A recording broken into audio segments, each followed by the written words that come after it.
some new shit that back with some new shit that back with some new shit that.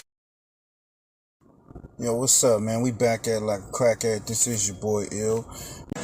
Alright, we back at it with some new information.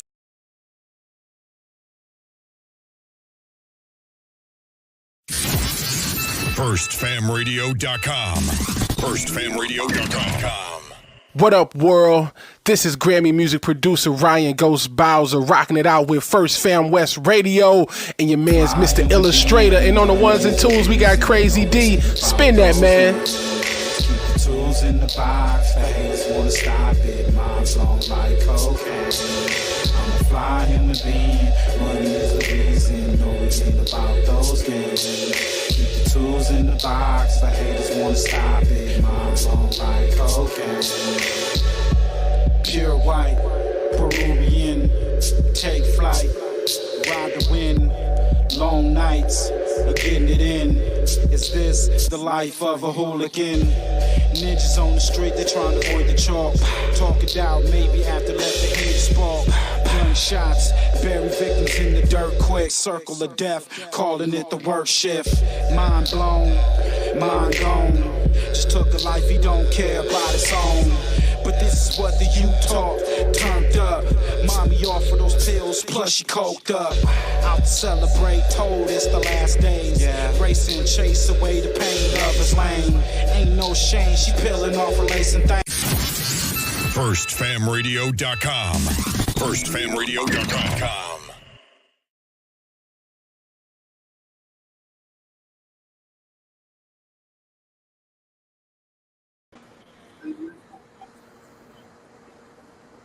I kill a nigga just to make sure that I eat. Listen to my heart, I hear my daughter when that beat. Talk to Moo, he hear that shame when I speak, yeah. Mama told me watch all the company you keep, yeah. Slide on the west and then we post up on the east, yeah. I'm on your neck, it ain't no motherfucker sleep, yeah. Creep up on you, I know some motherfucking creeps, yeah. Hey, just be patient till time gon' come. Like a rock star on the stage, I just mind my drum. With a pistol in the middle of some beef, I'm behind my gun. If it ain't the police, you can never name a time I run. Easty nigga, I kept that dope in my socks, okay? You better duck or get motherfucking shot, yeah, okay? You ain't my brother if you fucking with ops, you okay? Stick up your plug and have him take me to your spot, yeah, okay? See, you don't understand that peek through them blinds. I was dancing with the devil, brother, time after time. Guarantee you see murder, you take a look inside my eyes. Money called me and told me they all acting surprised. Can't believe what you saying, I know you were a disguise. You gon' fail trying to play me, you gon' die trying to try. Put some shots in this other body, put his soul in the sky. I am not with the back and forth, all my niggas trying to slide. Don't feel it, see my soul on this motherfucking beat. I kill a nigga just to make sure that I eat. Listen to my heart, I hear my daughter.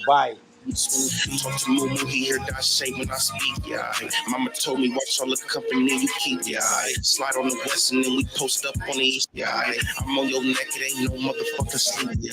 Creep up on you, I know some motherfucking creeps, yeah. See, you don't hate me, you just hate the addiction. I remember being alone in the most fucked up position. I pray to God every night, remove me out these conditions. They gon' judge before they know you and really see how you live and can't expect you to pay attention and really seek out the difference. But let me warn you, please keep my name up out of your mentions. I'd rather nah, fuck that, yeah, I'm fit with a gang monster. I love the game. I love the hustle, man. Be feeling like one of them ball playing niggas, you know. Bird, Magic or something. Yeah, you know, a nigga got dough. A nigga can leave the league. But if I leave, the fans still gonna love me, man. I get all this love, feel like a money match. These niggas that be hating on some other shit. When I go, I want a documentary. The realest niggas going down in history. I get all this love, feel like a money match. I get all this love, feel like a money match. When I go, I want a documentary. What up? The realest niggas going down in Real history. different speed. Trent in the building. What's up?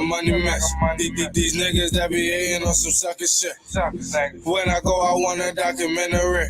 So if you ain't talking Talking official shit, don't mention me. I'm never gonna change, switching lanes while sipping lean. Going hard, free my dogs out the penitentiary. My brother said I can't let these fuck niggas get to me. And if they don't remember shit, they gon' remember me. I get all this love, feel like a money mess. These niggas that be hating on some other shit. When I go, I want a documentary. The realest niggas going down in history. I get all this love, feel like a money mess. I get all this love, feel like a money mess. When I go, I want a documentary. The realest niggas going down in history. If you want it raw, then I'm the one you ask for. Me and Jerry getting bricks off the backboard. Niggas foul, what you think we got them texts for? If you ain't buying what you come around and set for, let me just be honest, I'm all about making a dollar. Come on, make sure y'all like, comment, and subscribe. And excuse me for being honest, but I just spent like 5 minutes just on it. Come on. I get all this love like a money mesh. East to the west, man. Down south, up north. What it do? I want a documentary. The realest niggas going down in history.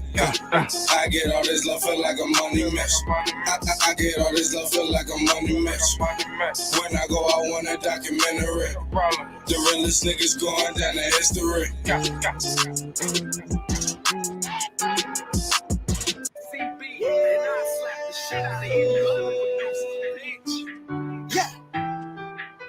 Now we don't fuck with you other niggas. No. Yeah. We don't fuck with you other niggas. No, we don't, no. We don't fuck with you other niggas. Yeah. We don't fuck with you other niggas. No, we don't, no. We don't fuck with you other niggas. No, we don't, no. We don't fuck with you other niggas. No, we don't, no. No, we don't fuck with you other niggas. Facts. No, we don't, no. We don't fuck with you other niggas. When I ride by the hood and see if it's on me, I'm gon' pull the trigger. I don't fuck with you niggas, you not my family, I didn't grow with you. Cause most of them niggas, they say they real, but they be out to get you. And most of them be snitching.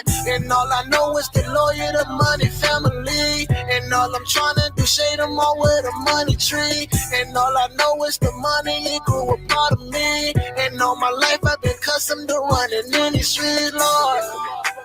I don't fuck with you niggas. I don't fuck with you niggas. I don't fuck with you niggas, Lord. We don't fuck with you niggas. We don't fuck with you niggas. We don't fuck with you niggas, Lord. We don't fuck with you other niggas. No, we don't, no. We don't fuck with you other niggas. No, we don't, no. We don't fuck with you other niggas. No, we don't, no. No, we don't Fuck with you other niggas. What up, y'all? My nigga Big Heavy. Pull up, back up, just go. We not, you won't. No problems, we talk. Them child with the lights. High lava, Mac gang. We straight. 7, no 8. For life, I bet you don't want no rest. Pulling up the text. Straight through your head. We lit night match, don't fuck with you rash, the snakes to check, your bitch be fake. Stay in your lane, why you ain't gon' change your head, cut your lane, go get you some change. Sneak this in no way, we come direct to where you at, and catch some wreck, that show respect, yeah, go fly the fashion, yeah. Just losing my passion. Come on. Yeah. We don't fuck with you other niggas. We don't fuck, no. Shout out to Don D, man. Finney Mills. Dabbing Don, baby. What's up?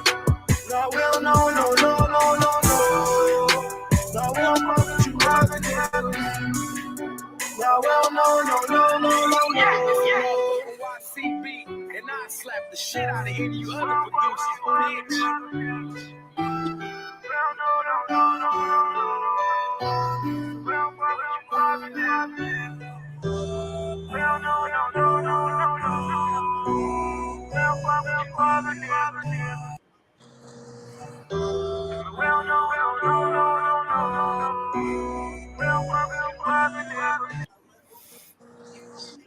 Yo, what's up, y'all? Back at it. Pull this music up. Oh, We'll put that firepower. That's Big by Brother Nutter Push, in the man. building. Push on the beats. Nah, I mean, we up in here, Fam West TV. What it do? What up, y'all? What's up, man? Hope everybody feeling good. It's Saturday, man. Hope you got your smokes, got your drink. You know what I'm saying? No inferior smokes. If you smoking that Reggie Bush, don't tune in. You know, gotta smoke good shit. I don't even know how Reggie Bush looked like. I don't know. That was so long ago. That pack shit. Hey, let me show a squabble. Let me show a squabble before we get into it, man. Some of you women, man. Some of you women, huh? You ain't gonna have no nice shining arms around. So when Big you gonna, y'all, Big Zah. if you gonna sit up here and put your hands on a dude, understand that it's consequences, right? But yo, she was loking up. So y'all let me know, was dude right for backing her? What, bitch? Bitch, what? Start from the beginning. Now, before, we don't know where this, obviously it started right here, but the conversation obviously was before they started recording. So we don't know what he said or what she said. Just going off of what we see. Let me pull this up. Make sure y'all get your panties in a bunch. And you know how y'all niggas get. With all that. You know what I'm saying? Copyright disclaimer under Section 107 of the Copyright Act for 1976. Y'all know what it do. So fair use, criticism for purposes such as criticism, comment, news, reporting, teaching, scholarship, and research. So that's what we doing right here. Don't get your panties in a bunch, man. Ill reviews and reactions. I got my homies in the building, and we about to get to this. What, bitch? Bitch, what? Bitch, what?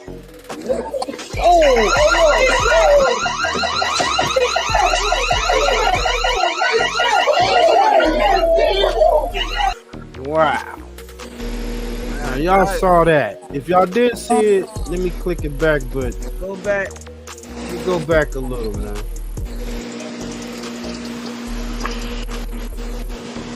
Now she punches and then she starts swinging for the air. She start windmilling.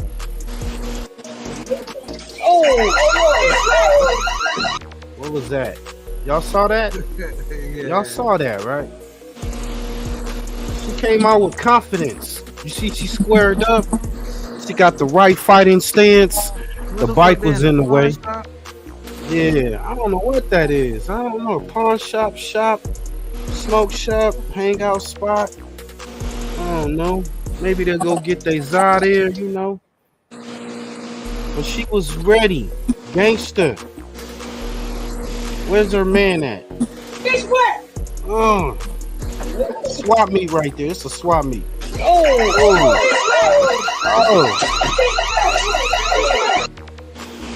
Here come the knight in shiny armor, huh? Big guy.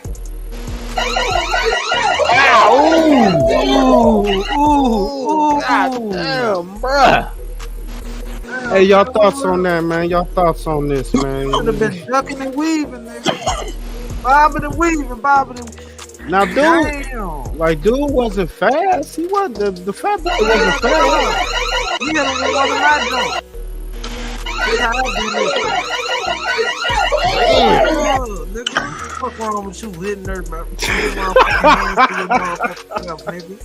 Hey, talk to us. What's your thoughts, bro? What's your thoughts, brothers? Fuck, nigga. You motherfucking hands to yourself, nigga. Oh, man. Big nigga hit like a bit. Nigga Fuck couldn't wrong with drop you, a nigga? fly, nigga. He could drop All it. that body mass right there. I had to give homeboy props. He took it. You want to do him too dirty, Get up, homie. Get up, Craig. Get up, Craig. Get up, Craig. Get him with the brick.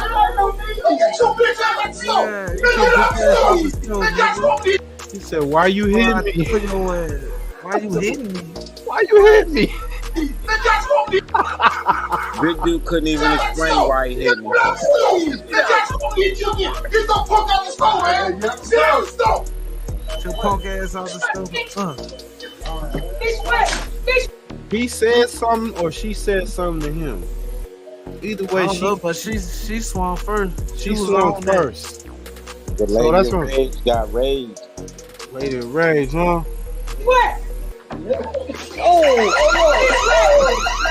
I didn't get that. She hit the one punch, and then she ducks her head down and started windmilling.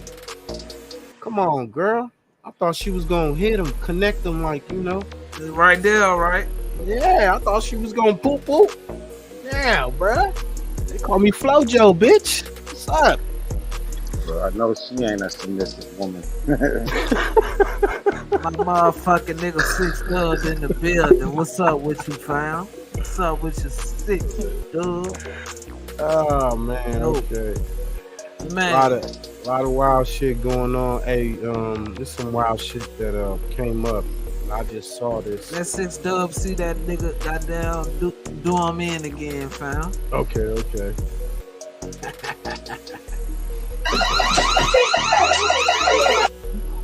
Watch this. It's wet. It's wet. Bitch, what's wrong with you, bitch? Bitch, put your ass back. Hey, what's wrong with you, bitch? Put your motherfucking hands off a woman, nigga. He hit like a teddy bear. He say he like a Care Bear. Bro, he don't even got marks on his face. He was just experienced like mid-bully. You should have hit him. Mid-bully. They must have hurt push. He hit him back. He hit the bitch back. He hit the bitch by back. the big dude's body. The blows didn't hurt. Man, he hit the bitch back though. The bitch barely even The tackled. bitch really hurt. That really hurt. This nigga push ain't got no pause button. Hey, push. Her Hey, hit push. hurt. The His nigga hit didn't after hurt. he hit the bitch, and then when the nigga started hitting him, he asked the nigga, "What you hit me for?" I would too. I didn't understand why he was hitting me. I'm trying You to would have figure out asked him the too female after you one getting got into a him. squabble. Oh my God. I'm going on mute. Y'all gotta stop protecting bull crap right there. If y'all gonna female goes or swings, try to hit you with an object, walk you across your head, you got every right to put that thing back on All her. I'm saying is, bro, Shawty swung on him. He hit her back. He did what he did, right? But when a nigga walk up on you and hit you, are you asking this? What you hit me for? Hey, it was all a shot. It was all a dream. He was reading Word Up magazine and that girl hit him, man. Yo, that's what happened. I'm standing up for justice, Nutter.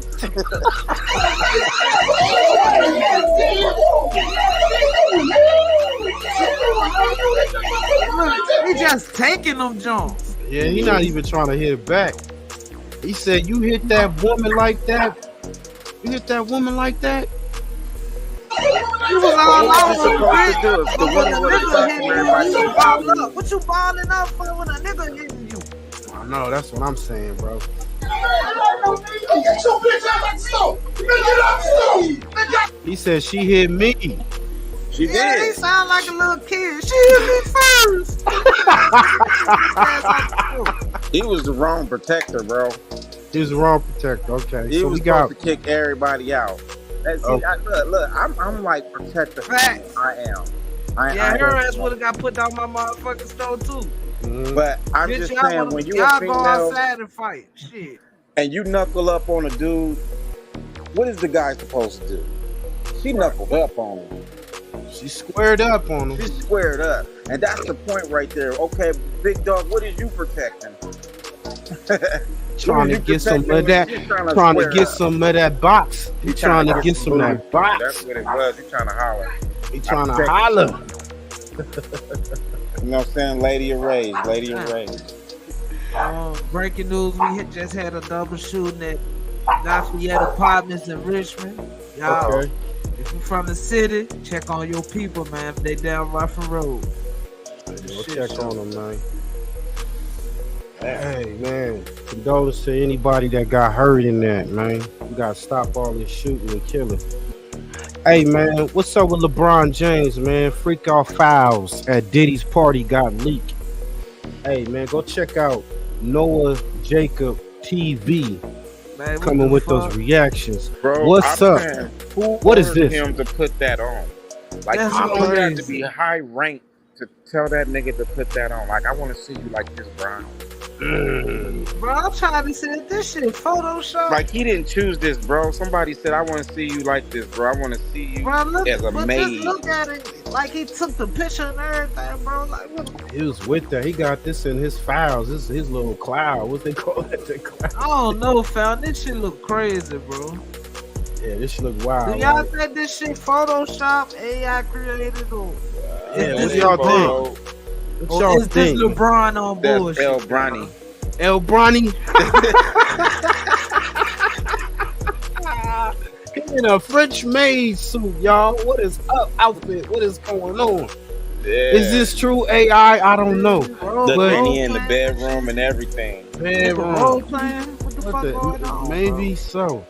We're gonna pull I the know video. GTA role playing, but Oh no, we're gonna pull up the video of Meek Mills doing the bunny hop for some executives. Oh. It seems like LeBron came out to play. We have this photo right here of LeBron James in some 1960s maid costume cosplaying. Hey, make sure y'all go to Noah Jump. Make sure y'all go to Noah Jump. Noah You know what's Jacob crazy, TV. dude? They was raping that little kid. He a little kid right there.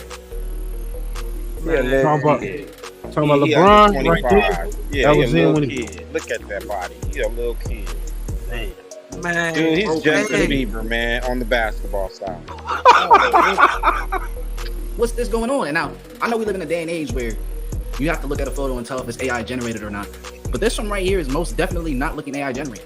I'm able to tell. I'm coming from the generation with the AI and all that other stuff. This is not looking like it's AI generated. He came out to play with the Diggler. And then we have LeBron James over here making all these different symbolisms. Obviously, the all-seeing eye, making the same exact symbolism that Jayz usually makes, you know, at his concerts for the quote-unquote Illuminati. And in the rest of this video, we're going to be looking at how LeBron James is actually called Partying with Diddy. He was on Instagram Live.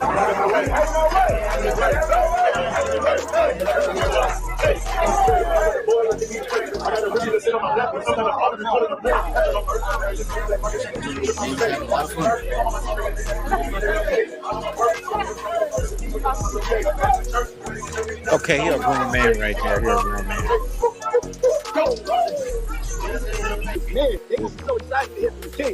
No, absolutely, man.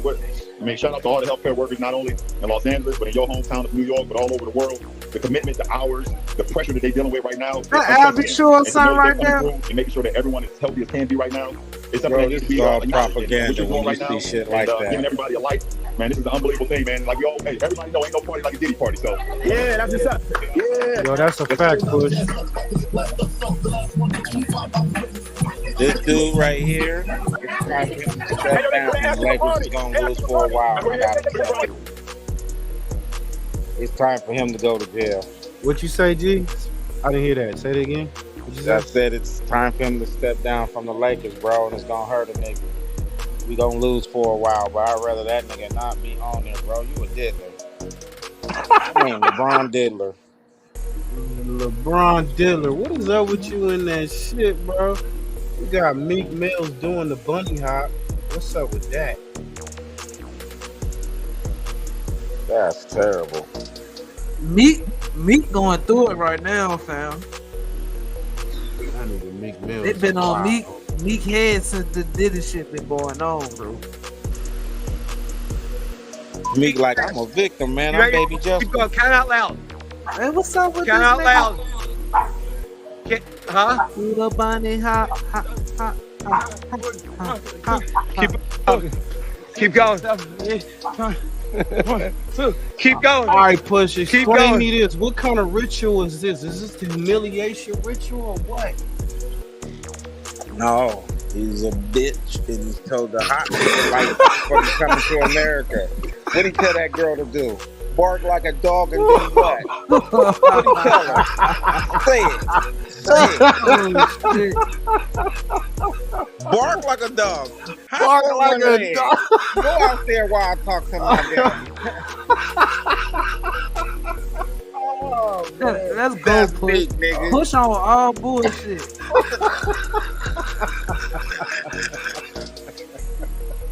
That nigga came to America. That's what happened. Oh, shit. Me in Queens, nigga.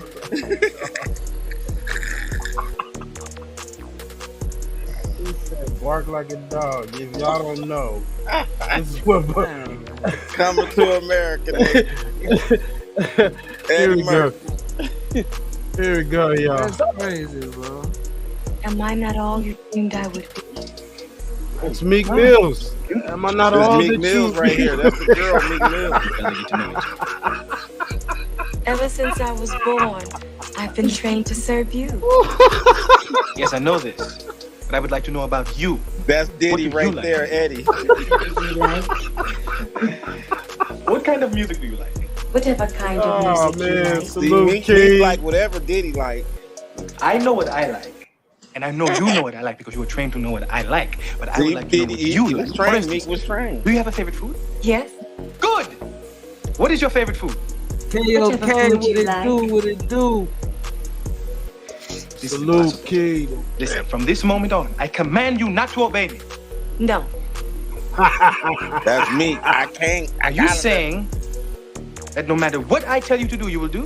Yes, Your Highness. Come on, You me. gotta put Anything big I say, head on there, bro. Yes, Your Highness. You gotta Bark like a put dog. big head on that big Bark body. me. Yeah. G-check. A big dog. Woof. Bark me. Hop on one leg. There you go. That's Meek Mills. Make a noise like an orangutan. That's what Diddy had him doing. I see the two of you are getting along. That's Quincy Jones. Excuse me, Money Boy. It's Quincy Jones, right?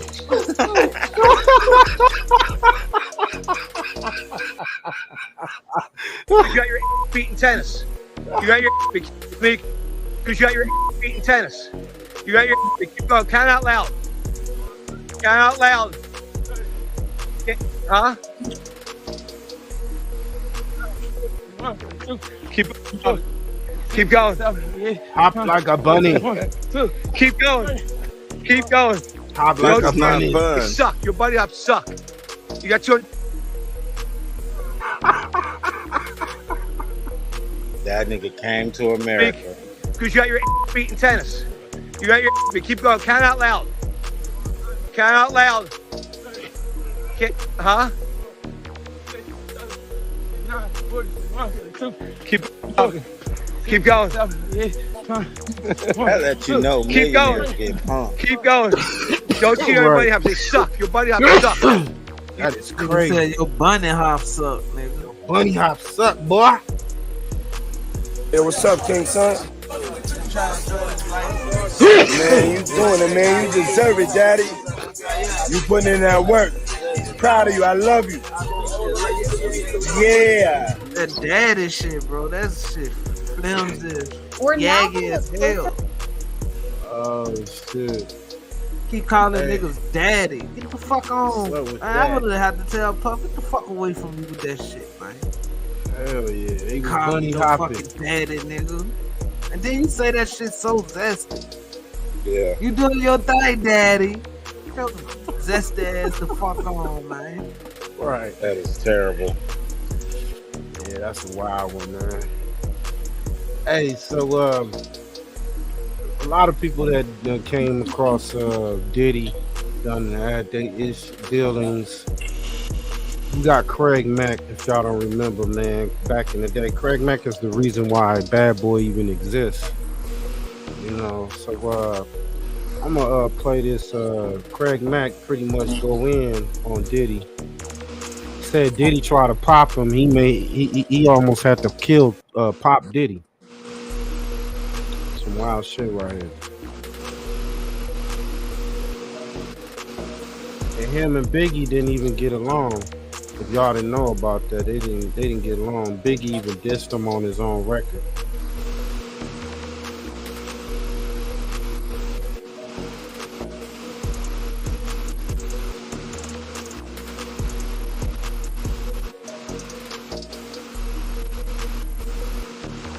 Even though both guys were labeled dropping me.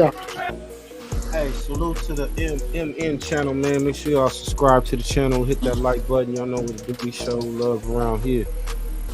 And then Wallace, she's dropping. So we also have some B-sides. Now it's crazy because at this time, this was Rap City. I think this was the Box. I don't even think it was Rap City. I think it was the Box or something. But at this time, Craig Mack wasn't going to release another album. The Box, boy, you remember the Box? Yeah. Motherfuckers used to call in and order the videos and shit. Right. Craig Mack knew, if you look at his face right here, you could tell that he knew this was some bullshit. So dude asked him the question about, you know, them two, the album release. What's coming up in the immediate future for the Bad Boy? Yo MTV Raps, y'all. Yo MTV Raps. And then Wallace, she's dropping. We also have some B-sides and some other different projects. We have big new album that's gonna be dropping in like September, Life After Death. I want to congratulate Craig Mack on his Grammy nomination. Yes, baby. So you got much things to store for my man. Yeah, definitely. We got a new album we're working on him to drop in January. And Craig on look at that nigga. Boy. Okay, coach. I don't fuck with Craig. All right. I still have a spreadsheet on my desktop that has 86 no's of it. I'm sure you got much things in store for my man. Definitely. We got a new album we're working on him to drop in January. And Craig on that album? Matt? No. Okay, coach. I don't fuck with Craig. All right. And it's been well known for decades that Biggie and Craig Mack wasn't the best of friends, even though both guys were label mates. It was so bad to the point where both individuals would end up dissing each other on the same exact track, which would end up being the Flavor in Your Ear remix. Now, Mack never said anything out of line about Big publicly, but it was the total opposite for Big. It was like once he finally started to sell records and gain higher chart positions, he kind of let it be well known about his feelings toward Craig Mack. But the question is, why? Why did these talented brothers who had so much to offer in the rap game really didn't get along? Well, it's kind of easy to answer that question. It was all because of the man who loved to be all in the video, all on the record, dance. Yes, the man who was hosting all the freak parties, Diddy, Brother Love, Puffy, whatever you want to call him. Yes, he's the reason why these two individuals did not like each other. And the reason why I say y'all go to the MN channel. Outside of Diddy not subscribe to the channel, Craig Mack's manager, the real reason why Diddy didn't like Craig Mack is because Craig Mack wasn't a puppet. He wasn't. He was hard to control, you know, and that's just the truth. You know, you go look at the Crazy Like That Glue documentary, and they talk about Craig Mack and how, you know, way before even Flavor in Your Ear even came out, Puffy and, you know, Craig Mack were bumping heads, you know, and it's just a simple fact that, you know, a puppet master like Puff, you know, those type of individuals, they hate it when someone doesn't, you know, obey their command, you know. And I think he had it out for Craig Mack from the beginning. He knew what he was going to do as far as with Flavor in Your Ear. You know, Flavor in Your Ear was what launched Bad Boy. You know, without Flavor in Your Ear, there wouldn't been no Bad Boy. You know, without Craig Mack blowing up and, you know, performing their track, there wouldn't been no Bad Boy records. Because my thing is this, if you loved and believed in Big so much, why didn't you put his single out first? Because in order to blow up a label, you got to have a hit song first. If you love him, now if y'all didn't know, I just found this out. But when Biggie's album was done, Ready to Die, they was shopping that they was pushing the album for 3 months. So it was already out for 3 months and it wasn't even charting. And if y'all recognize remember back then, you know, Puffy was remixing a lot of the songs off of that really gave it that momentum and shit. Yeah. They said Biggie was giving out his album, he was giving out copies for free in his hometown, Brooklyn. So Craig Mack really was an impact to the label, you know, and I guess like, you know, he's bringing the money generating to the label, right? Yeah, he said like, you know, the nigga ain't giving no money, I ain't doing no recording. You believe in Biggie that much, you should have put him out first, man. We would have saw how that would have went. And there's no disrespect to Big. My thing is, how could you sabotage a man's career who help launch your label. And then of course, Puff being the puppet master that he is, he just used Mac up to generate some money as far as what Flavor in Your Ear did, and he never used that towards Biggie's album and blew him up. And once they didn't need him anymore, they just threw him away because it's bad enough. Oh, he ain't gonna do what I say. Okay, he wanted to control Craig Mack. He wanted to, and then not to mention, as you saw in that clip, Craig Mack wanted his money. I think that's the reason why Puff wanted Craig Mack to get rid of his manager, so therefore he can be out the way, and then he can easily control Craig Mack. Now Biggie, on the other hand, of course, we love Big to death. He's the legend. He's still a lot of people's top 5, but Biggie was kind of like an easy person to control. That's the reason why when he said that part in this video, I was looking at this picture right here. Now, all 3 of them niggas dead on this picture right here. Yeah. And if you notice, Biggie and Puffy and Heavy D, they more suited, more they dressed to the 9. Well, Craig Mack, he looked like he just stopping by real quick and ready to haul at it. Mm-hmm. So I can see that. Yeah, they had a bump head type relationship. You know what I'm saying? Like, he probably was like, "Look, man, you gonna dress up, man? We gonna like, nigga, nah, Craig Mack, nigga." They was creating Biggie at this time, turning him into Frank White. You know what I'm saying? Image wise, this don't take nothing away from Biggie because he's one of the greatest artists. The best that ever did it. Like you see in a lot of interviews, Big was like, "Oh, he's stressing me. Puff stressing me about something." Puff always asking him to do something, and Big didn't want to do this stuff a lot of times, but he did it anyway. Puff had control over Big, what people want to believe or not. And of course, Big found out, later on. But by the time he wanted to leave Bad Boy and get away, it was too late. Yeah. It was too late. It's a fact. But I think what it is, as far as why those 2 individuals, Craig Mack and Big, didn't really get along, is because I think once his emotions really got overfueled towards Craig Mack and the whole situation with the management and all that stuff, I think Puff got in Big's ear. That's just my opinion. I could be wrong. I think he got in his ear, and you don't need to be fucking. Don't worry about him. He ain't gonna be around long. You know what I'm saying? You hear me, Playboy? Like, he ain't gonna be around long. So don't worry about him. Just do what I tell you to do. You know what I'm saying? We gonna make this money. We gonna make. You hear me, Daddy? He ain't gonna be around long. And I think that's what kind of fueled it. And I think Craig Mack probably already felt the tension and knew what it was. And so he had to, he had to do what he had to do. He sent, like, Big sent his shots on Flavor in Your Ear. Craig Mack sent his shots. Yeah, guys. But I just feel like Craig Mack deserved way more recognition and deserved way more, props for what he did. Like, if you ask me, a minute to really blow up. If you go check. All right, I'm gonna play the video where Craig Mack says it himself. You know what I'm saying? He speak on it himself about saying how he hold on right quick.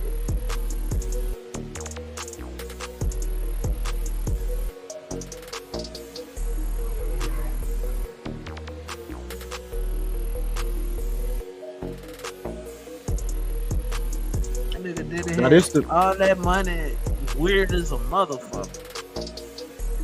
Now this was the beginning. This wasn't. I don't think this was when he was doing them parties. This is like 92. Nah, I'm just talking about it now. You know what I mean? Yeah. You know what I'm saying? I'm not gonna say their names. So I say somebody that wanted to do another album with me. So I said, cool. I gave him my price. And the price to me was low. And they were supposed to give me the money. And I go to the studio and I start banging out. So it came to me and was like, yo, I can only cut you a third of the money I'm supposed to give you. I said, you know what, man? Now look, he ain't mentioned no names. He was so street, he ain't mentioned niggas' names and shit. I got with somebody, you know what I'm saying? I'm not gonna say their names. I'm gonna say somebody that wanted to do another album with me. So I said, cool. I gave him my price. And the price to me was low. And they were supposed to give me the money. And I go to the studio and I start banging out. So it came to me and was like, yo, I can only cut you a third of the money I'm supposed to give you. I said, you know what, man? I want to do these songs. You know what I'm saying? If you're gonna do this and that, the third, let's do it. You give me the money as we go. You know what I'm saying? I take a third again when we finish the actual recording of the album. Nothing happened, no money. So I stopped recording. I said, I'm not gonna be an idiot and sit here and do all this stuff for everybody, and I'm not gonna see anything from it. Next thing I know, money comes, with this bullish mafia mentality with him and his goons and all that stuff like that. Talking about, yo, you owe us an album. And I'm like, this is my first one, I don't owe you shit. You owe me money. You know what I'm saying? So if you can pull the rest of the dough, then we can come up with the rest of the album. No dough, no records. That's it. I don't think you know what you mean when you're saying that, man. You know what I'm saying? You know what type of dude I am. You know what kind of muscle I got. You know what I'm saying? Right now, you need to be in the studio. So I said, all right, meet me up there at 7 o'clock. And I went and got one of my gunmen. My man, I'm not going to mention his name either. He came with me up there. Okay? And they saw him. And they felt bad because they were going to do something to me, but they didn't.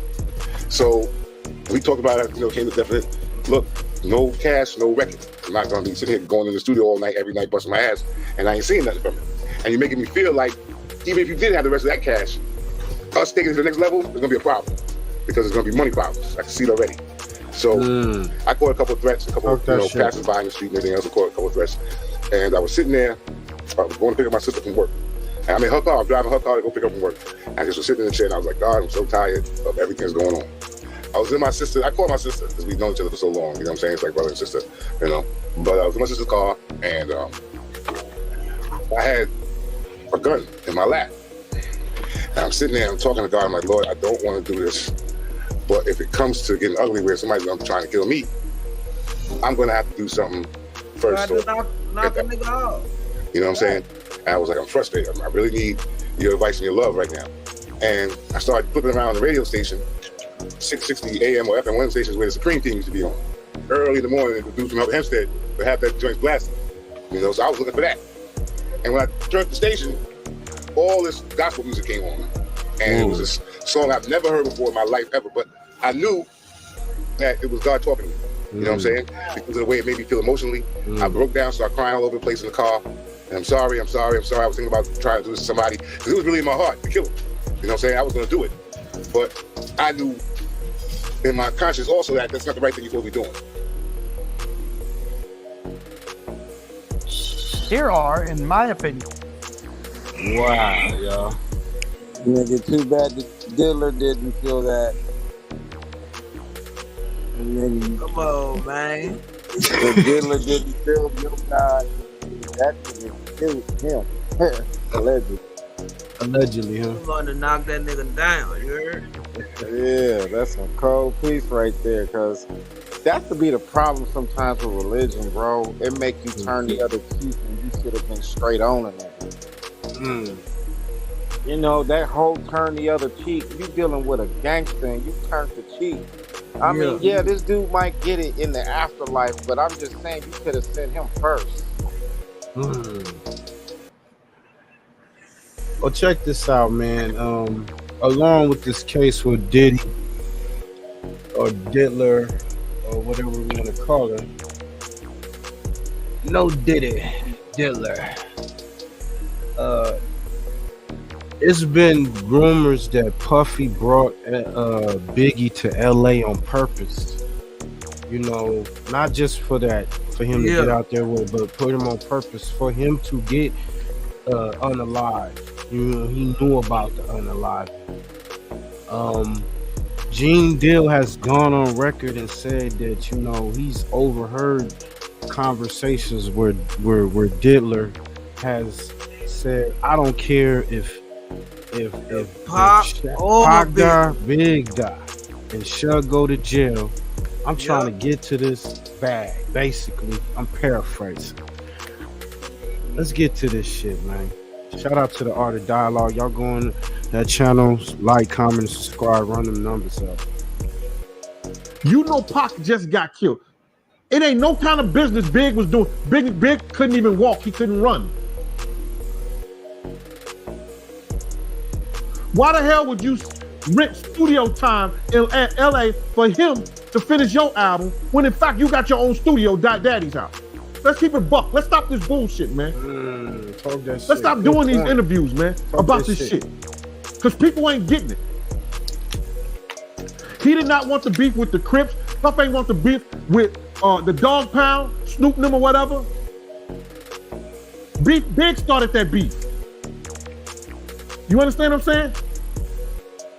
Yo, just to speed y'all up, when he say that, because you know y'all hip hop history.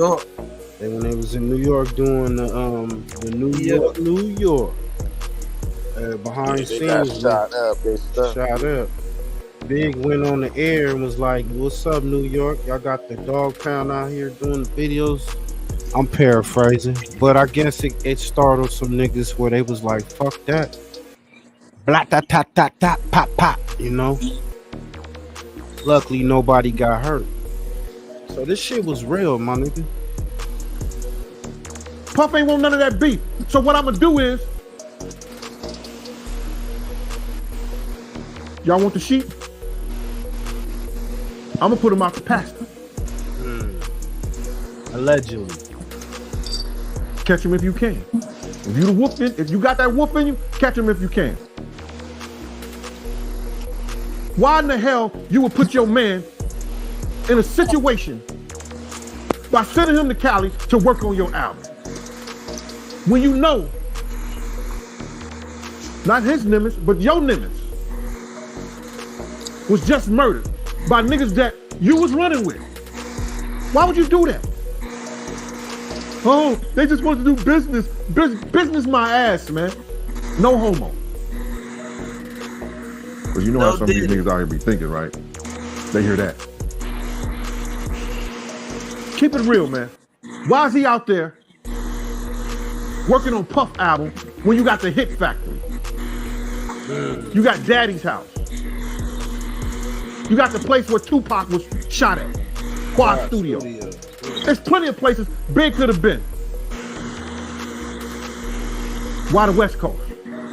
Come on, man. And then you got a half retarded ass niggas like Lil C. Big love Cali. Big wanted his publishing. Big wanted his marketing. He knew he couldn't go nowhere and be who he needed to be without it. So if Puff would have told that nigga to go to hell with gasoline draws on, that nigga would have went to hell. Deal with the Diddler. Allegedly. All money ain't good money, brother. Real shit, huh? Not even allegedly. That's my take on it, man. I don't know if you like it or not. Yeah, a lot of niggas ain't played dominoes. Man. That's a fact. All money ain't good money. And you might find yourself in the boneyard.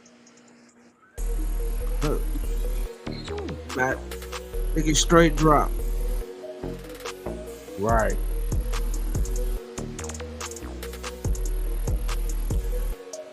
My boy, again, he speak on Biggie. Now, he says Biggie didn't like Pac. I mean, Biggie didn't like Puff. That was wild that he said that. You know, Gene Dill been around Biggie, so he know him. Yeah.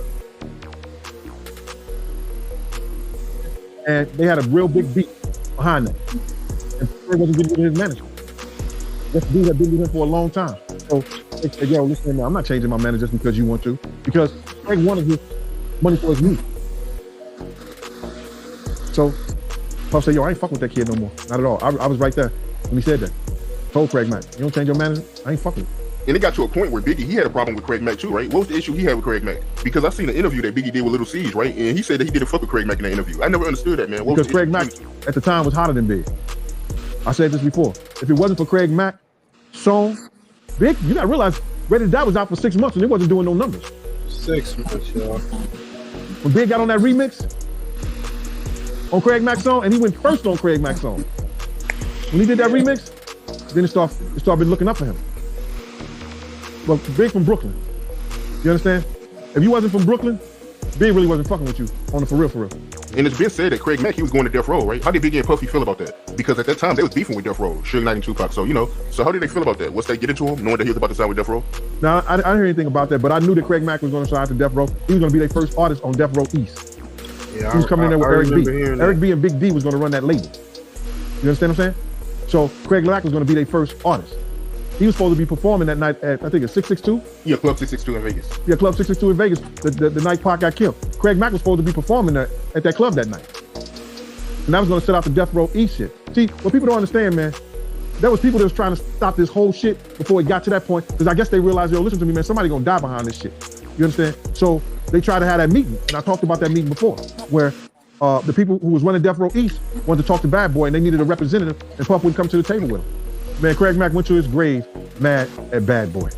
Craig Mack told his people, told those religious people, that don't let them pay for shit of mine. I don't want them to pay for nothing in my death. You gotta be mad at the motherfucker, man. Kirk Burroughs, I want to go back to this interview I did with him, right? He made a comment in this interview, and he said that Biggie and Puffy wasn't that close as Puffy makes it seem. What do you think about him saying that? I don't believe they were. I don't believe they were that close, because Big used to always clown him. You understand? You know, but Big needed him just as much as he needed Big. And I think that it was basically just a business type situation, but they were cool. But Puff had robbed Big, and Big was robbing Puff. Those games you don't play like that. With your friends or nobody. Hear that? Especially when there's money involved. Big learned the game. It wasn't just that. Big seen how he that's was some real managing. shit right Puff there. was- They was both robbing each other. But Puff had robbed Big, and Big was robbing Puff. Those games you don't play like that. With your friends or nobody. Especially when there's money involved. Big learned the game. Big seen how, through his management, Puff was robbing him and had robbed him out of his publishing and his marketing. Puff seen how Big learned how to put his publishing in other people's names to stop him from getting the money that he was owed. But Big had to play the game because Big wanted to get his publishing back and his marketing that he had sold out to Puff. So you got to be cordial, you got to play the game, but you got to look at the business of it. Big didn't bring those groups to Bad Boy. Did he bring Lil Kim to Bad Boy? No. Did he bring Lil Steve? No. Did he bring Junior Mafia? No. He didn't bring none of his groups to Bad Boy. The group that he had with Un. They took that shit to Capital 2. Fat Gang. He was planning on leaving Bad Boy, bro. Biggie was planning on leaving Bad Boy, homie. Pac was in his ear, homie. Pac knew Puffy before Biggie knew. Yeah.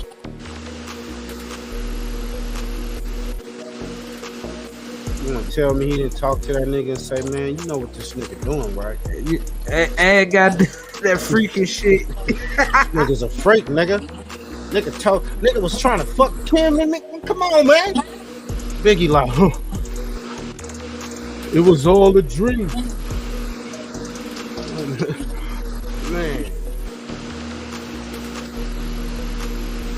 what's y'all thoughts on that shit, bro?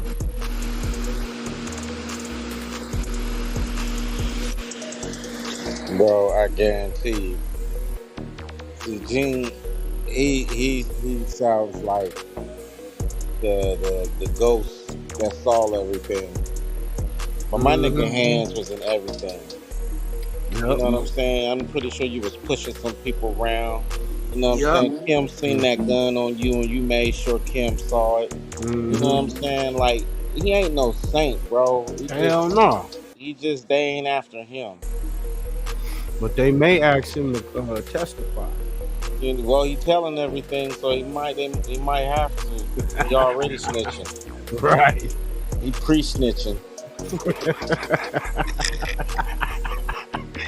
Hey, y'all stay tuned. We got Ratchet, man. Ratchet TV, man. He out here abusing his baby mama, beating on her while she got the baby in the oven. This shit crazy as hell. Oh no.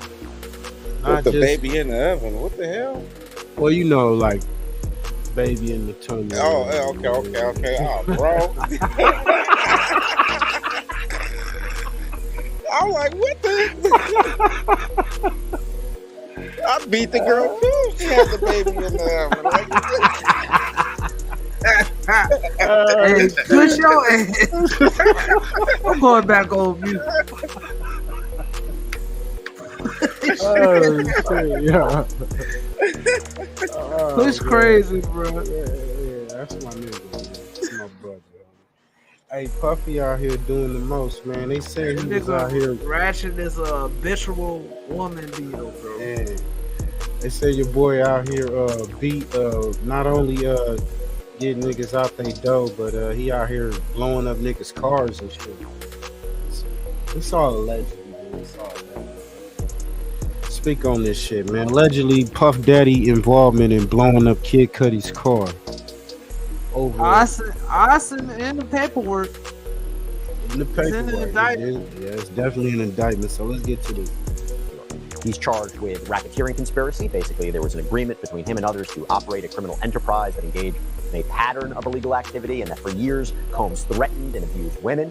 Sex trafficking of an individual by using force, fraud, or coercion to have them perform commercial sex acts, and transporting people to engage in prostitution. Very serious felony charges. Yes. If convicted, Potentially, he could be looking at the rest of his life behind bars. Now, in the indictment, prosecutors allege that as part of this racketeering conspiracy that Combs and his co-conspirators engaged in, they participated in a number of underlying or predicate crimes that prosecutors are going to prove.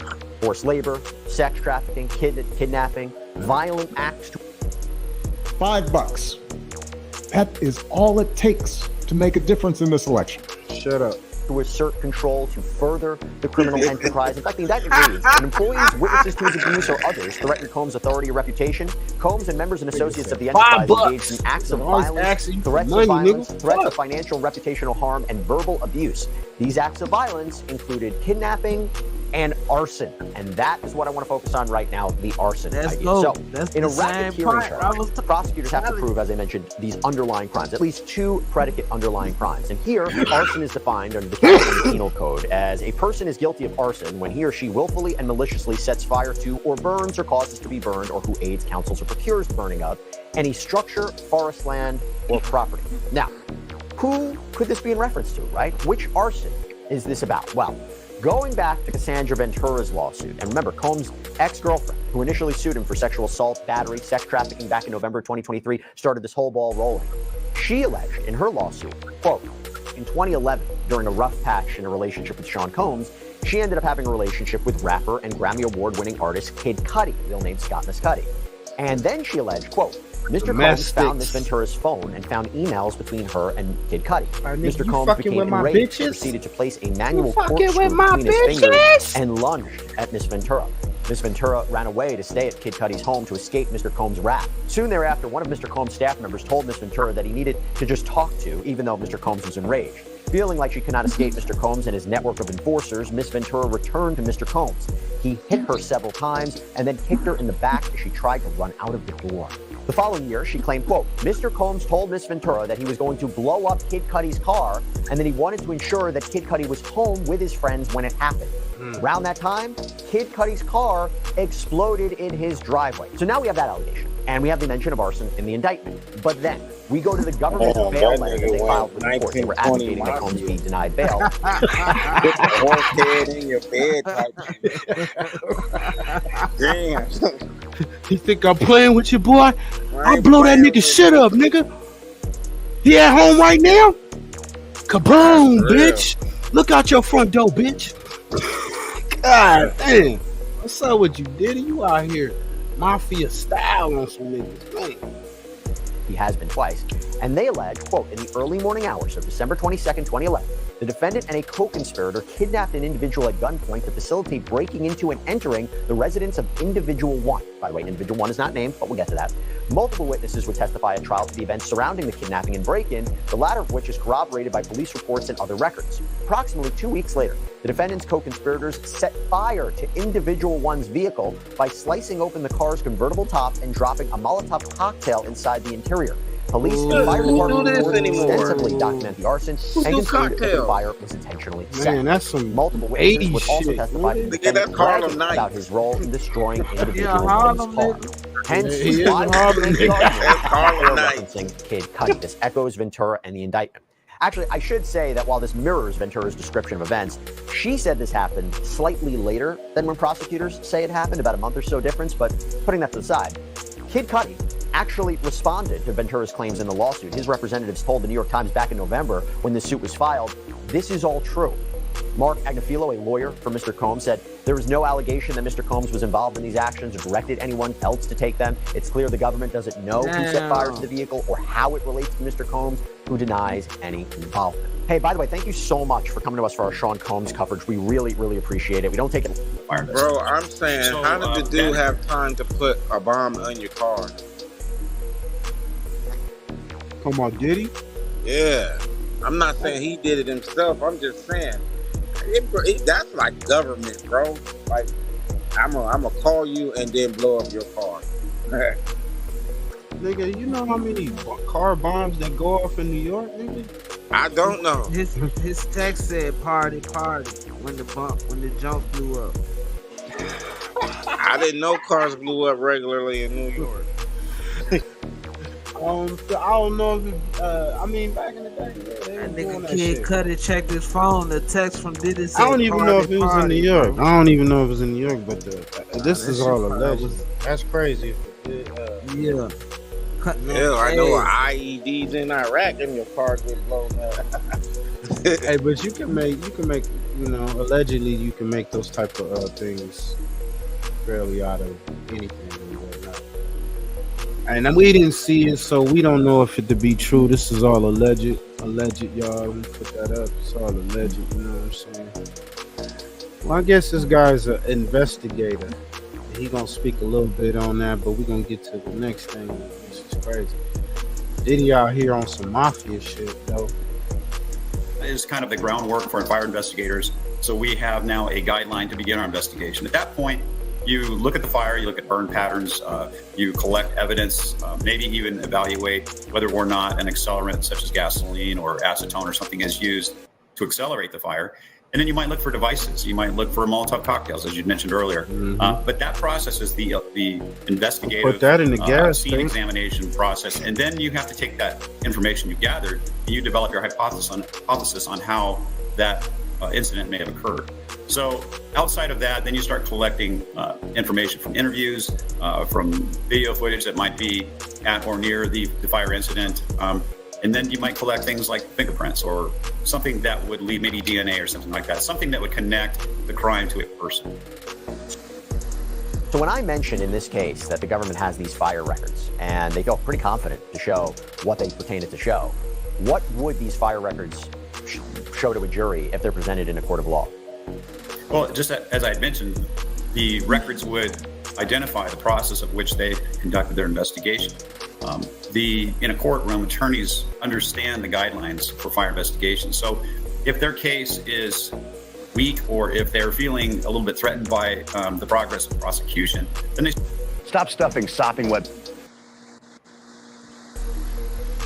Man, that's wild. Look like your boy probably was involved with some real serious crimes and shit. Got a few other people. And if you don't think video can't hurt you, man, you see this video of this goofy nigga with his drawers hanging out, got convicted, young Dolph murder. They identify his ass by his underoos. Goofy ass niggas, pull your pants up, motherfuckers. Can't you bag your briefs, nigga? Hey, Charlie just sort of repositioned for this man came outside, is that right? Yes. Came out. Up to the rear of the You interested in this man? Yeah. Sweatpants? Sweatpants, black shoes, white shirt. That was straight drop, right? Yeah, that's straight drop. Straight Yeah, drop. he's wearing Don't drop Fruit of the the Loom. yeah. Don't drop the soap. Straight drop. See how his pants are. Check that a little bit. We have that was Bro, we ain't never sagged like that. That's like Homicide video, as he runs away, we can see his pants are sagging. This nigga advertising. He already advertising all split kids.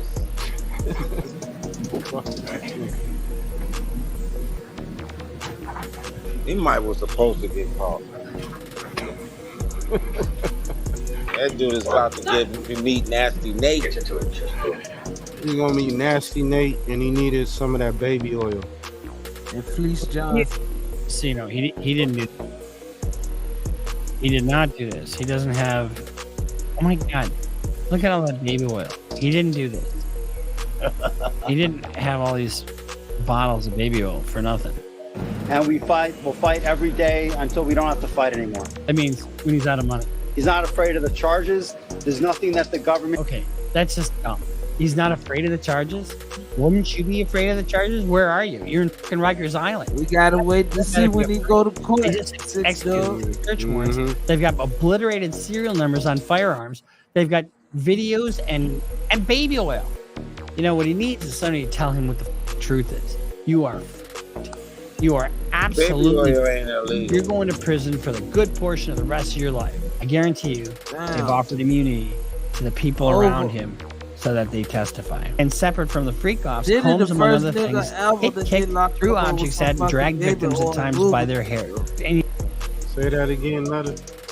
Diddy the first nigga ever to get locked up over some baby oil and lubricant, bro. I guess against the law to have more than 3 bottles. Yeah. He broke the law, bro. Bro. Oh man, it's crazy. Where do you Keep in order mind, these victims are going to come in and testify. 1,000 Combs- baby oil? I don't know. But y'all saw that damn y'all saw that room, right? That was the room. You know what? I seen a thing. This dude's son was playing basketball, and they had beds in the damn basketball room. They had what? Beds in the basketball, like you have a basketball gym. They had beds in that motherfucker. Like, this dude got beds all over the damn place. Yeah, check this out. This is what Eddie, your boy Eddie Griffin said about that.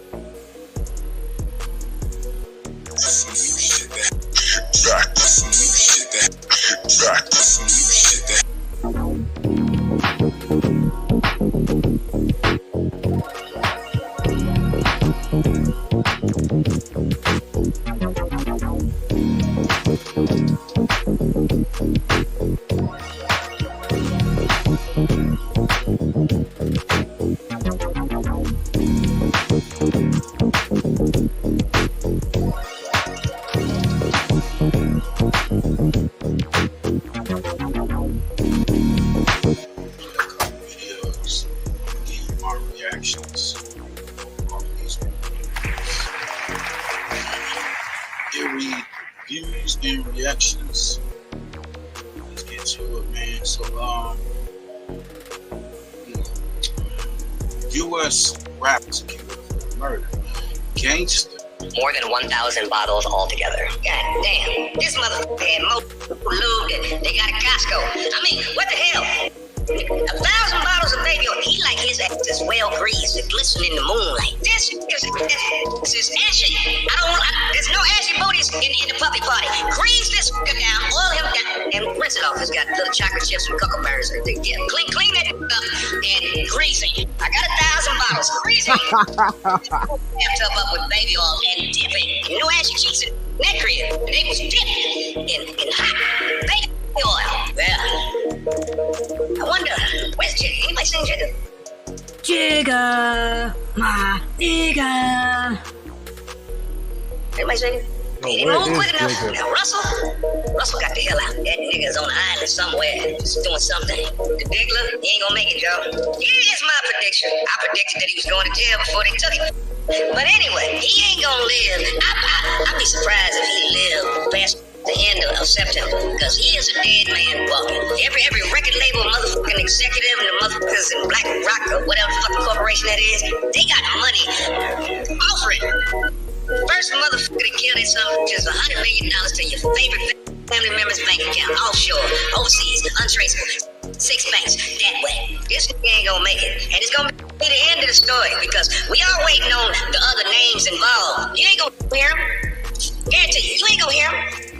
Yeah, them feds, they gonna take that money and run. This case closed, Diddy's dead. And now they gonna auction off all his mansions, because the feds now own all of his record label and all that shit. Because, you know, a RICO Act, they took all this shit. Houses, cars, jet, all that shit. Diddy, Sean Combs, Nut Hairs, Diddy, Love, you know, all of them motherfuckers. All of them are locked up in jail, and they ain't getting out because the judge has denied all of them bail. Love ain't getting out, Diddy ain't getting out, Sean ain't getting out. Nigga got like 7 nicknames. Maybe all in that penitentiary. This ashy like a motherfucker, boy. God damn, boy. Wait till they put you in population. That little booty hole of yours is gonna be red hot. Woo! They got some long pipe waiting on you in there, boy. Ain't gonna be none of them little rabbits. No, sir. You get murder one, motherfucker. Murder one. They like some of that man booty. Yeah, take that. Oh, they gonna take it. They're gonna take it on the regular. Well, at least he gonna save money in there. He ain't gotta pay for no sex workers, because they working that sex in there. It ain't gonna be no take that. It's gonna be took that.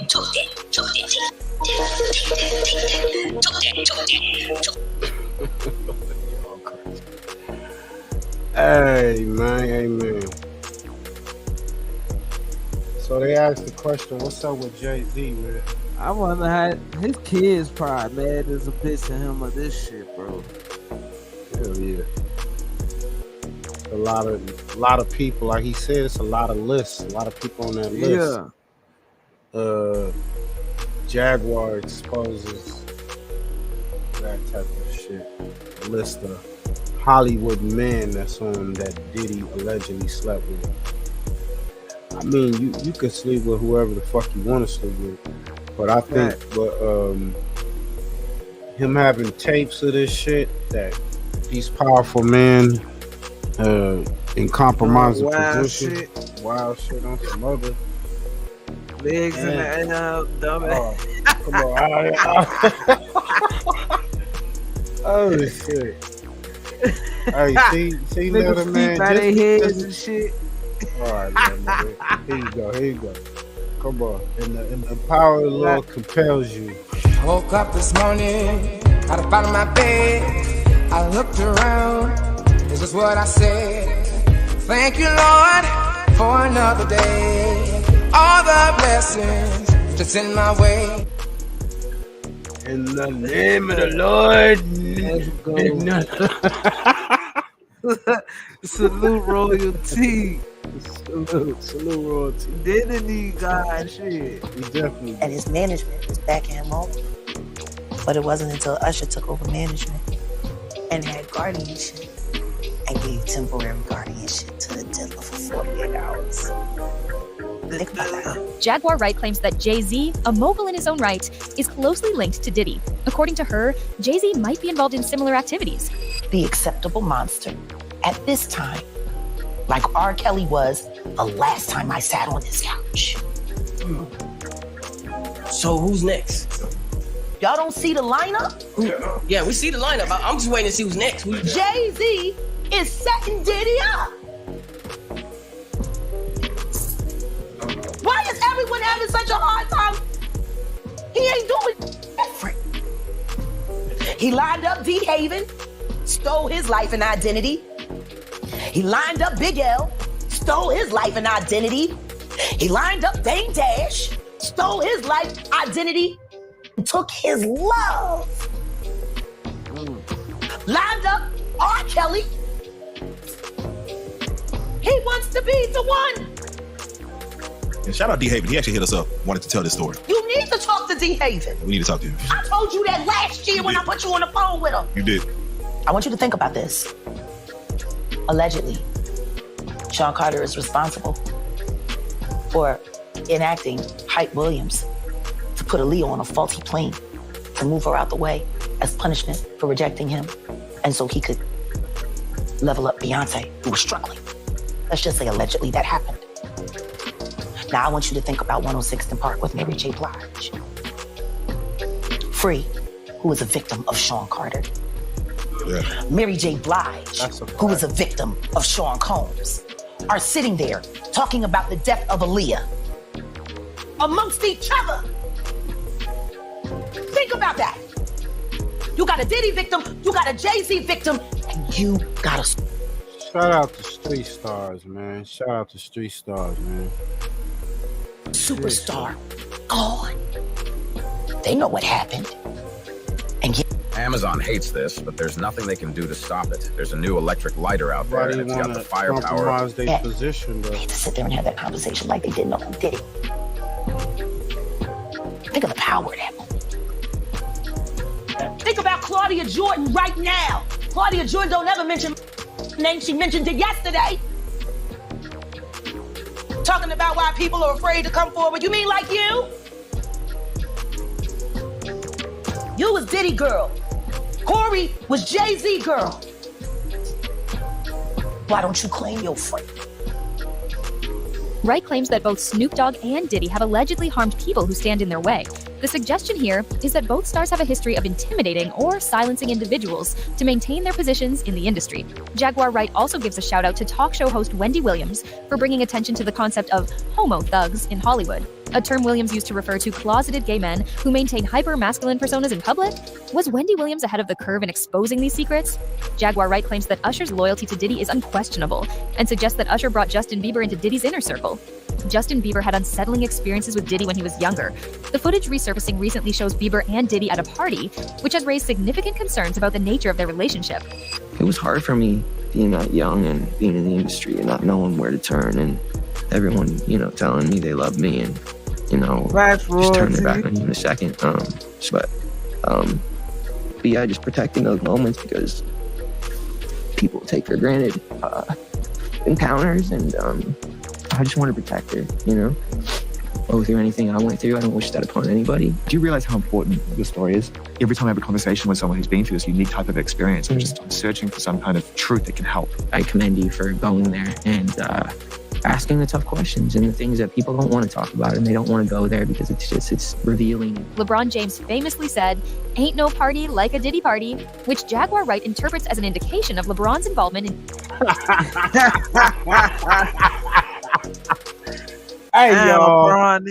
Hey y'all, we just saw.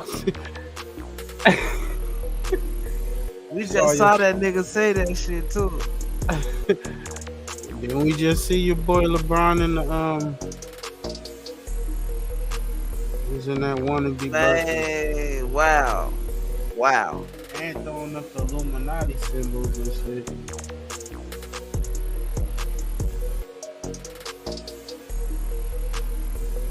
It seems like LeBron came out to play. Man. LeBron come out to play? This shit gotta be Photoshop, bro. I was saying it's Photoshop, y'all. I don't know.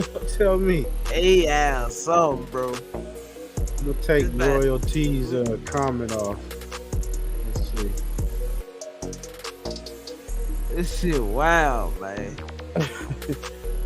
Hit the like button, y'all. Sub the No Cap TV 951.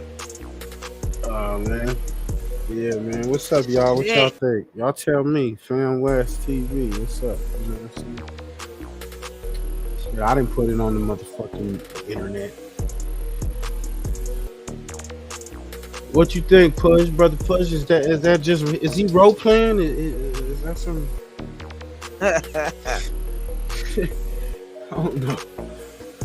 That's the dress code for the Diddy party. We have this photo right here of LeBron James in some 1960s maid costume, cosplaying, role playing for Diddy. What's this going on? And now, I know we live in a day and age where you have to look at a photo and tell if it's AI generated or not. But this one right here is most definitely not looking AI generated. I'm able to tell. I'm coming from the generation with the AI and all that other stuff. This is not looking like it's AI generated. He came out to play with the Diggler. And then we have LeBron James over here making all these different symbolisms. Obviously, the all-seeing eye, making the same exact symbol. The Boule Foundation.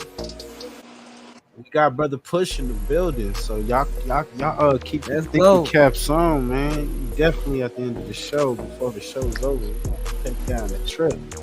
Conspiracy hour. What's up, man? You see them symbolism? What's up, Push? Is he really into this ritual stuff or whatnot? Is it looking like it? That's why he's a billionaire, bro. To be honest with you, LeBron is probably higher than Puffy. Off that shit. LeBron's a billionaire. Yeah. Shit show. That Jayz usually makes, at his concerts for the quote-unquote Illuminati. And in the rest of this video, we're going to be looking at how LeBron James is actually caught partying with Diddy. He was on Instagram Live.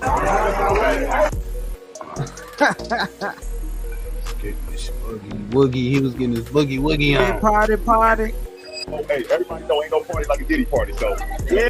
He got it. You seen LeBron got his pearls on. Diddy party, which Jaguar Wright interprets as an indication of LeBron's involvement in Diddy's infamous gatherings. Oh, hey, everybody know ain't no party like a Diddy party, so yeah, that's what's up.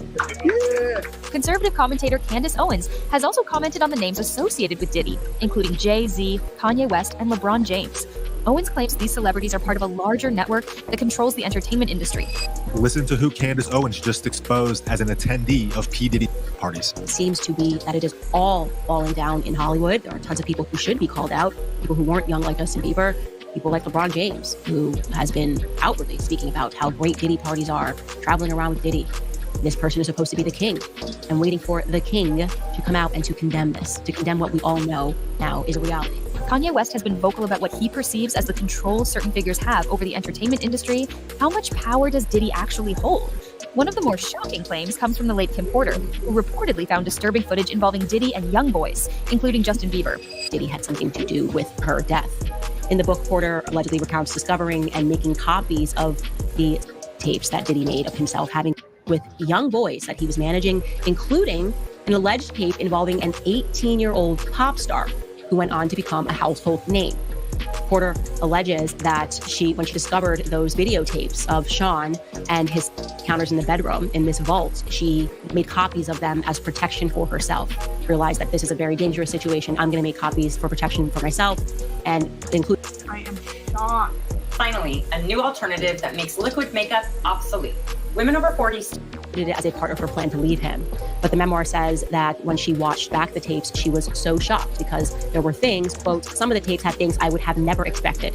The tapes are one thing, but the young boys, like the two hip hop stars formerly managed by Diddy and the then 18-year-old pop star, I would have never known. The book publisher is claiming that it was the friends that gave him this thumbnail, friends that provided this memoir. The friends also provided copies of these alleged tapes so that he knew that it was legitimate.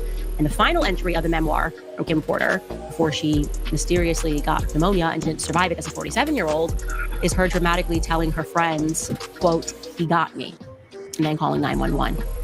So this is getting very interesting. And what has come on the heels of this is people unearthing videos of Justin Bieber at Diddy parties. Now, Justin Bieber was obviously extremely young when he entered the industry, extremely innocent when he entered the industry, an industry that he did not quite understand as a boy who just knew how to sing and play the guitar and just did both of those things on YouTube.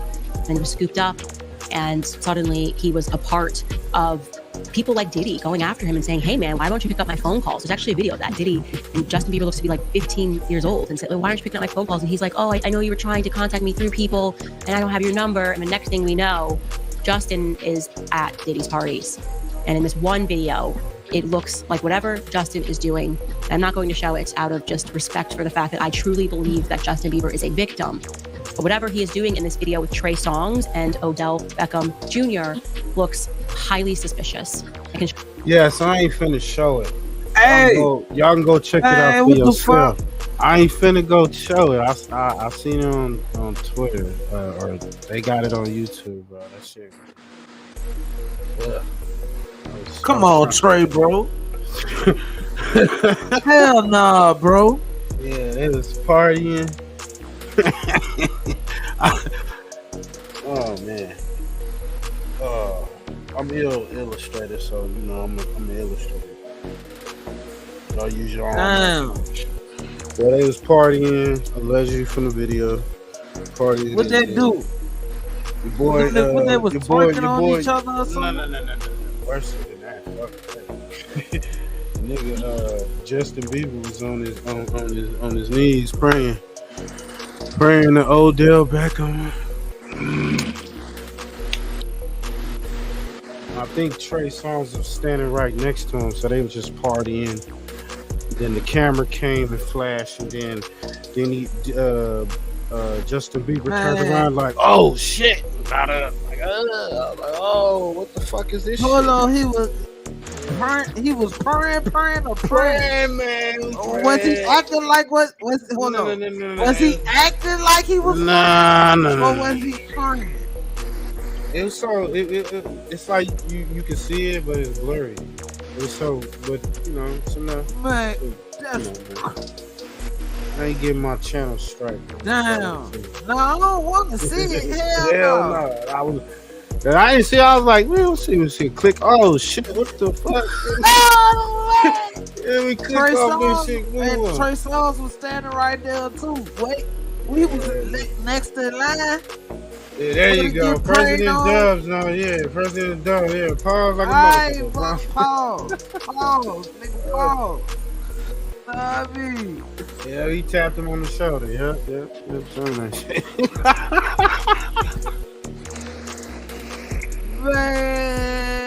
Man, abuse against kids, man, and young people, man. Don't be What the fuck? What are you doing, bro? Hell no. Yeah, he was allegedly topping off Odell. Yeah. I'll show you a still from that video because I think the relevant. Yep, there you go.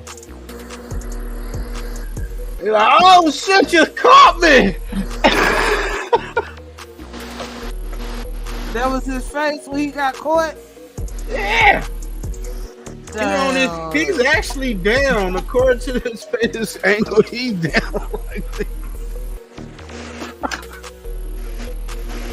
Damn, this after 1 o'clock at a Diddy joint? It's maybe after 1. I don't know. Before the video, they was like partying. You see Diddy in the front and they're toasting and all that. Trey Songz, bro, what the fuck, bro? Part is Justin Bieber is not sober. While many celebrities have been rumored to be part of Yeah, he was not sober. Diddy's parties, Wright insists that everyone involved went willingly. Furthermore, the footage involving Diddy, Usher, and Kevin Hart, where Diddy allegedly made a strange comment about having slept with Usher, has proved that Jaguar Wright's statements are true. We want to thank you. Come here. Don't sit on the bed tonight. No homo. Don't get close to the bed. Don't get close to the bed. But it's just like, yo, we want to thank you for hosting the thing, man. It's been a pleasure. You didn't have to do it. You did it. No, I definitely didn't have to do it. I definitely didn't have to. First and foremost, I'm not getting back. Shout out to him and what he did. If we can, let's just put Kim in the place so we're not. I don't want my shot to even I don't want to come close to the bed at all. I should look like he fresh off goddamn plane. I should. Guard stage. My brother right here, day one, used to wake up and like I mean, back in the day, a little bit older, his older brother, we used to fight over the frosted flakes. You know what I'm saying? Before pause was invented. This nigga. That's my brother for real. He used to actually wrestle. Yeah, we was naked fighting over the flakes. Right. That's what he said? Listen, man. Cut the beat off, fam. First and foremost, I'm not. Yeah, let's turn the beat off, man. I want y'all to no capping, man. Ah, man, this is crazy. Let's hear this. Shout out to him and what he did. I'm just gonna, if we can, let's just put the camera a little this way, just so we're not. I don't want my shot to even I don't want it to come close to the bed at all. I should look like he fresh off goddamn plane. I should. Guard stage. That's my brother right here. Day one, we used to wake up and pause. But like just back in the. We used to wake up, Paul. We used to wake up. He's like we used to wake up when they were kids. Yeah, we used to wake up. Damn, pause. Exactly his words, quote verbatim. Guard stage. That's my brother right here. Day one, we used to wake up and pause. But like just back in the days when he was like 10 and I was a little bit older, his older brother, we used to fight over the frosted flakes. You know what I'm saying? Before pause was invented. By 20 years. My brother for real. We used to actually wrestle off of the frosted flakes because he used to always get an early. Wrestle. Yo, what Puff just said? Nobody's gonna. When you're 85 years old on your deathbed, you're not going to wish you had fewer crazy stories. Man. So let me introduce you to the school. Not just with me. Puff just said we used to wrestle over the frosted flakes, and we're streaming live. That was stupid. Look, he grabbed a nigga. He tried to choke the nigga up like, fuck. This thing talking about my flakes. They're gonna try to expose me, bitch. If you're having a good time, yo, Usher made him. Hey, yo. Gene Deal, Diddy's former bodyguard, has spoken about a lawsuit involving Lil Rod, who claimed that Diddy tried to manipulate him. Deal believes that Lil Rod may be trying to protect himself from legal consequences by playing safe, though he also suggests that whatever happened between them was consensual. Yeah, that is weird, man. I never knew about that, man. You never told me about that, man. But to get back to this lawsuit, right? He also alleges that, Diddy, he would grope his. My man, I didn't understand that one right now because it's your hole. His genitals is his nut. So I guess he had to be naked when Puff was doing that. Where was he at? What was he doing? Because he said that they never had. If you read it in the thing, they never had. He made claims that they never had. But how would he grope your? Because he dropped the soap by accident and bent over. How would he play with your genitals? Slipping on that baby. Yeah, it don't make sense. I mean, it don't make sense. How you wake up the F naked with 2 other men in the bed with Diddy and nothing happened? Come on. I think he was just trying to save face, man. But do you think it's a possibility that he meant that, Diddy would grope his, instead of, because I'm trying to figure out how does that work? Somebody groping you. You gonna say your pants was off, nigga? The lawyer would say, what do you This mean? shit crazy, bro. This whole He would say, conversation wild as a bitch. There's a such thing called cheeks. Listen to the conversation, bro. It's called cheeks. How did he get that far? Lil Rod, you gotta say no to Diddy sometimes. No Diddy. It ain't funny, man. But you gotta say no. No Diddy, damn. So from you reading the law. No Diddy, damn Diddler. Hey man, go check out all the dialogue. Jaguar Ben told us, right? And they been bringing it, bro. She been telling us for all this time, and she ain't been saying it. Now they saying Jay-Z ain't. He is under investigation too, as well. Man.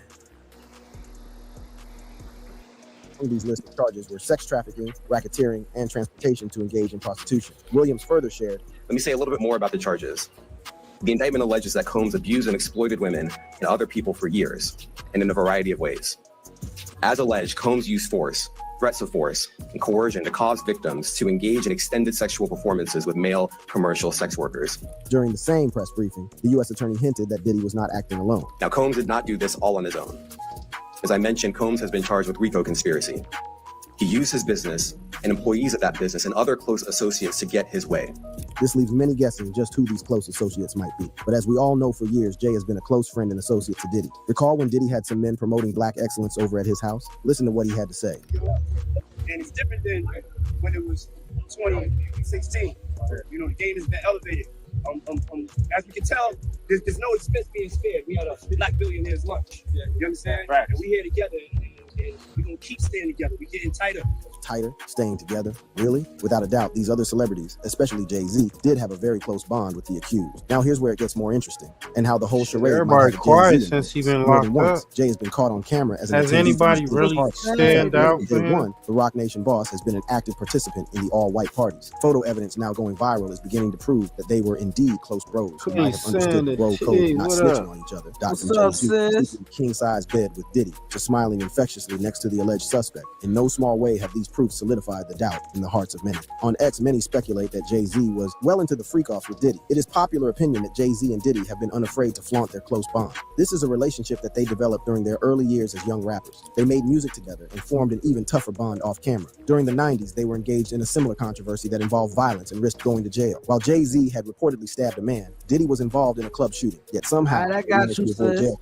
This experience further intensified their bond, and they showed unwavering support for each other, even to the point that they began to diss the same artist together. Back in 2007, Jay-Z and Diddy had beef with 50 Cent, and they made it known through their music. But during one of their performances at the Screamfest 07, 50 jumped on stage to troll the guys while they performed. While this might have been uncomfortable for the team, Diddy sure had a way of calming the tension. And right there on stage, the rapper tapped on Jay-Z's butt multiple times. At the time, it must have been hard to interpret, but given the current circumstance and 50's constant trolling of these two friends, this was proof fans needed to believe that the duo must have been deeply understanding of each other. Decades later, their friendship remained intact, with Diddy suggesting that he would go into business with Jay-Z. During an interview, he said, "Me and Jay, we've talked about it. We said we want to pick the best one. It's going to have to be that one thing that gets it all the way popping." They really did some popping months later, but right after March 2024, that friendship ceased to exist in the eyes of the public. More recently, rumors of Jay-Z and Beyonce being under the investigators' radar have even begun to fly. While this isn't corroborated yet, one piece of information social media users have decided to take seriously is that which comes out of 50 Cent's mouth. For years, the Candy Shop rapper has trolled Diddy while accusing him of sleeping with men. Turns out he might just be correct following the charges being cited against Diddy. But 50 has also weighed in on Jay-Z's disappearance following Diddy's legal woes. According to Diddy and Jay-Z's longtime online enemy, 50, the Rock Nation founder decided to rock no more with his pal following the raid in Diddy's homes in Miami and Los Angeles. According to one of 50's posts, parties. Jay-Z went missing in a rather short time. In a follow-up post, 50 shared an image of Jay-Z's face printed on a box of milk with the caption, "Anyone seen Jay? LOL." Puff said the nigga ain't answering his phone. LOL. A few weeks later, 50 updated fans on Jay-Z's seemingly silent move, which included fewer public appearances. The rapper shared, "Jay in hibernation, he ain't coming outside till this shut. Puff blow over, bowl brunch, no lunch, no dinner, LOL, I am all you got him outside." 50 did go hard again when he specifically hinted that not only was Jay-Z MIA, but he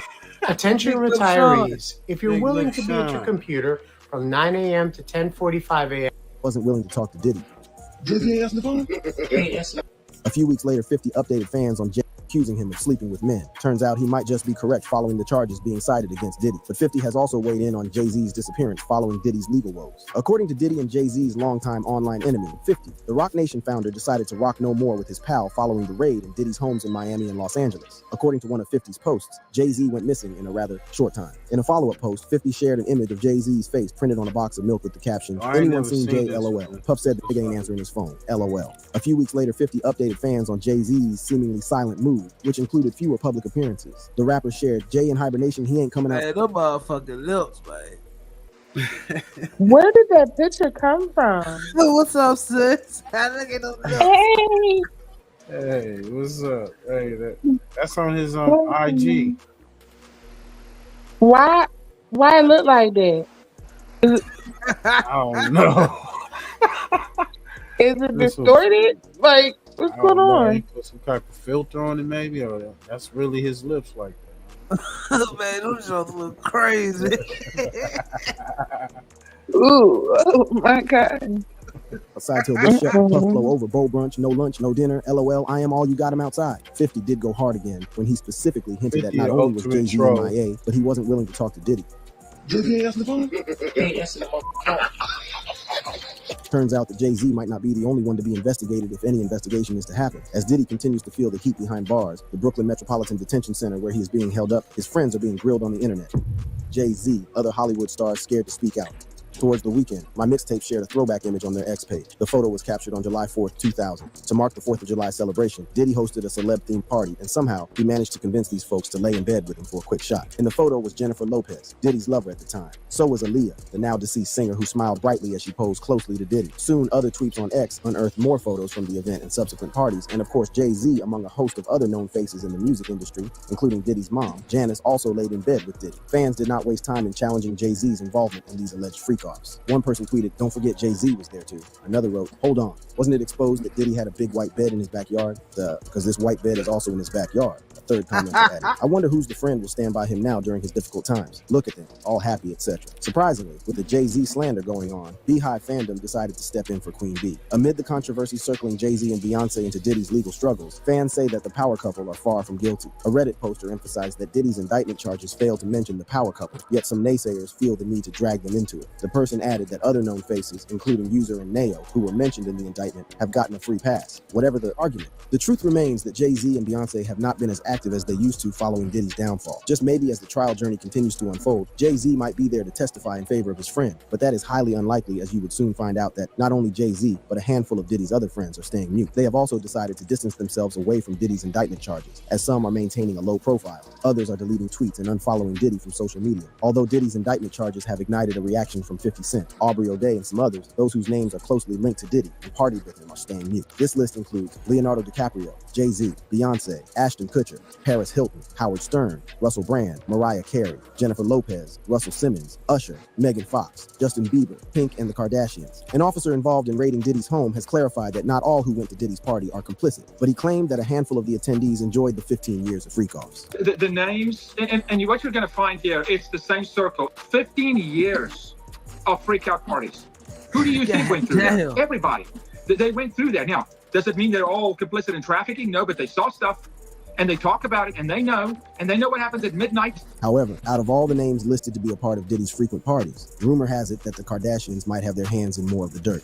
Allegedly, the Kardashians are mixed up in this, that there's some documents, there's some proof, evidence that people were being drugged, and then things were being recorded, videotaped? Amid these accusations, not one of the Kardashians have come out to utter a word. Meanwhile, the likes of Leonardo DiCaprio has refused to sink with the ship. The Titanic actor maintained that he hasn't hung out with Diddy in years. But as for the others, their silence is rather deafening. While some fans believe the silence is due to these celebs not implicating themselves, Eric Schiffer, CEO of Reputation Management, claimed celebrities are silent because they are scared to death of their brands bleeding out with fans over ties to Diddy. And worse, they fear if they cross him, things could end in disaster. Meanwhile, according to Doug Eldridge, the loud silence from these celebs are due to many factors. The Achilles PR founder shared, first, the nature of the allegations are fairly gruesome, from sex trafficking to purported drugging and so forth. The scope and scale of evidence that was collected during the federal raid included phones, computers, and now more than 50 individuals who are reportedly cooperating as witnesses. Third, the purported depth and reach of those who might be complicit and therefore compromised for having participated in Diddy's illicit sex parties is staggering. Now, as for those with even closer ties with Diddy who refused to stay quiet following the name dropping, they did make a move many online have since termed as silly. While Usher, Pink, and Fox have not explicitly addressed the rumors, they have tampered with contents on their social media accounts. Following the brouhaha surrounding the case, an old interview where Usher told Howard Stern about his experiences with Diddy resurfaced. According to him, as a 15-year-old, he witnessed some wild things in Diddy's home and at the time didn't think he could indulge in them.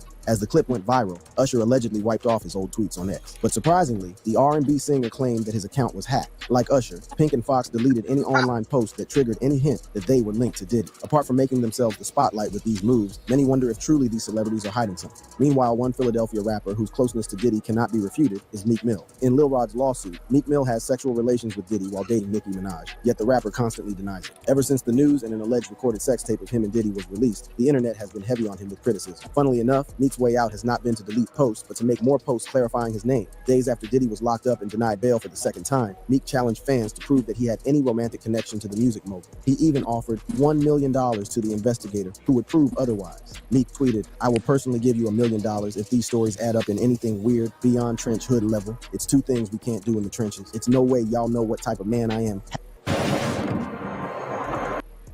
How would they know that? We know you like the bunny hop for rich you white can't be coming motherfuckers. on here over explaining yourself either. $1 million might work, bro. $1 million. If the guy collected, That's if they gotta. He said they gotta find something first. I gotta find that tape. And Lil Buddy, with everyone deciding to distance themselves from Diddy after this storm, it begs the one question of everyone's lips. Is it true? Did Diddy do it? Did Diddy do it? Well, I don't know. Diddler. Did the Diddler do it? They blaming him as well for the Tupac hit. Shout out to Bomb First. Make sure y'all go over there, run them numbers up. But Reggie, they asked Reggie White, will this lead to Diddy arrest and for the involvement of Tupac's hit? That's the word, but a lot of people were hoping or wondering if him getting this indictment and this arrest or whatever, if this will have any effect on the Tupac case. What are your thoughts on that? Okay, probably gonna get to a point where he gonna call in and they have what they call a some type of hearing they call. It's not a 5K, but he gonna get to a point where he just want to lay everything out to the U.S. attorney. He wanted to talk about everything he did, or they gonna want to meet with him and talk about everything. Where they talking about doing a plea deal, where him and his attorneys are just saying, okay, we willing to lay all of this out, lay all of these people out, and all of that. And each different agency that has an issue with him or think he has something to do with, they gonna come to those meetings, mainly just to close their case. This is to figure out, maybe they're gonna know this person was dead or that person is dead and all that, but they just want to close their case because that's how cops and departments and captains and all that get graded, by their closed case, not their conviction rate, closed case. Y'all remember on The Wire when they used to be excited about making shit go from black to red or red to black and all of that? Well, that's really a true statement of how cops get graded on their case getting closed. Like I said, not about the conviction. That's why I always talk about the biggie thing. They feel that their case is solved. It's not a closed case, but it's solved. And so, because they know who the players are, they feel they know the answer to that question. And so he's gonna have that hearing one day when he's ready to plead out, because I don't think he would take it to trial. He'd be stupid after he lose all the emotions, just like PPD, where they're going to have the hearing, and Vegas PD detectives and the DA is going to go down there and talk to him and get it involved. He may lie and deny it or whatever, but the problem that he'll have if he do start lying, because they never know, they'll tell you, you don't know what we know, and we get you in a lie, then all of this that you done told us is wiped off the tables. There's, all this is no good. You get caught in one lie. And so generally when if y'all ever look at the show The Wire, when at the end when Big Mackey, when he got his deal, he laid on all type of shit. And they were like, oh shit, we didn't know you did that. You know, you do stuff like that. You put everything on the table because you don't want it to come back on you. So that would be the only way that he would ever come clean on this KPD stuff or the Tupac stuff. Or they probably make a trip and go down. But right now he's denying everything because he's not at the point where he's ready to lay shit out because his attorneys are still telling him, we're going to beat this. We got this. This is nothing. It's only one victim. And you know, telling you all of that shit. But when they know it's good serious, when they know, okay, once the attorney feels you're out of money and this is the best deal I can get for you, it's going to be a point in time in about 2026, 2027 where a lot of shit get laid on the table. And a lot of things that y'all going to hear and going to find out about will come to light. That's from an ex-cop. I'm telling you straight up. The boy gonna come out with it. So they gonna make him spill the beans. Especially if he don't want to do no 30 years to life. He don't want to do life in prison. So hey, this guy right here, he the one. This guy right here is the guy who actually published the Kim Porter's diaries. Let's check this out. Hear what he's got to say. People coming at him saying the book is fake and all that other stuff. Amazing track record. In the past few months, Morgan won verdicts of $12 million in Florida, 26. When ODs, for instance, and morphine too, the lungs become highly congested, Jesse. And but you won't have. What will be different is, and this is kind of graphic, but you don't have this kind of pussy exudate coming from the lungs like you do with a pneumonia. So all right, right off the top, T, we'll be able to kind of rule that out. The lungs do get heavy with opiate overdoses, but that's something that's right at the top of the list on for what's referred to as a standard panel. They're going to screen for all of those. I can't imagine under any circumstances that there is something out there that would mask pneumonia. So with all of that in mind, now a new book has come out. This self-published book on Amazon entitled Kim's Lost Words, A Journey for Justice from the Other Side. And it is doing incredibly well on Amazon. It is topping a lot of charts. It's allegedly a memoir from Porter herself detailing her relationship with Combs. But the thing about it is, it reportedly contains typos, shocking claims, inaccurate statements. And with that in mind, Kim Porter's children have released a statement. So this is from Quincy Brown, Christian, Jesse, Delilah Combs. They wrote in a joint statement. They posted it on Instagram Tuesday night. I want to read it for you. We have seen so many hurtful and false rumors circulating about our parents, Kim Porter and Sean Combs' relationship, as well as about our mom's tragic passing, that we feel the need to speak out. Claims that our mom wrote a book are simply untrue. She did not. And anyone claiming to have a manuscript is misrepresenting themselves. Additionally, please understand that any so-called friend speaking on behalf of our mom or her family is not a friend, nor do they have her best interest at heart. Our lives were shattered when we lost our mother. She was our world, and nothing has been the same since she passed. While it has been incredibly difficult to reconcile how she could be taken from us too soon, the cause of her death has long been established. There was no foul play. Grief is a lifelong process, and we ask that everyone respect our request for peace as we continue to cope with their loss every day. We are deeply saddened that the world has made a spectacle of what has been the most tragic event of our lives. Our mother should be remembered for the beautiful, strong, kind, and loving woman she was. Her memory should not be tainted by horrific conspiracy theories. We ask that everyone please respect our mother, Kim Porter, and hold her legacy in high regard so that she may rest in peace. It's what she deserves. We love you and miss you, Mommy, Quincy, Christian, Jesse, and Delilah. And just recently, even Combs authorized his attorney, Erica Wolf, to release a statement on his behalf regarding this new book, stating, here are, in my opinion, 3 of the worst ways to invest.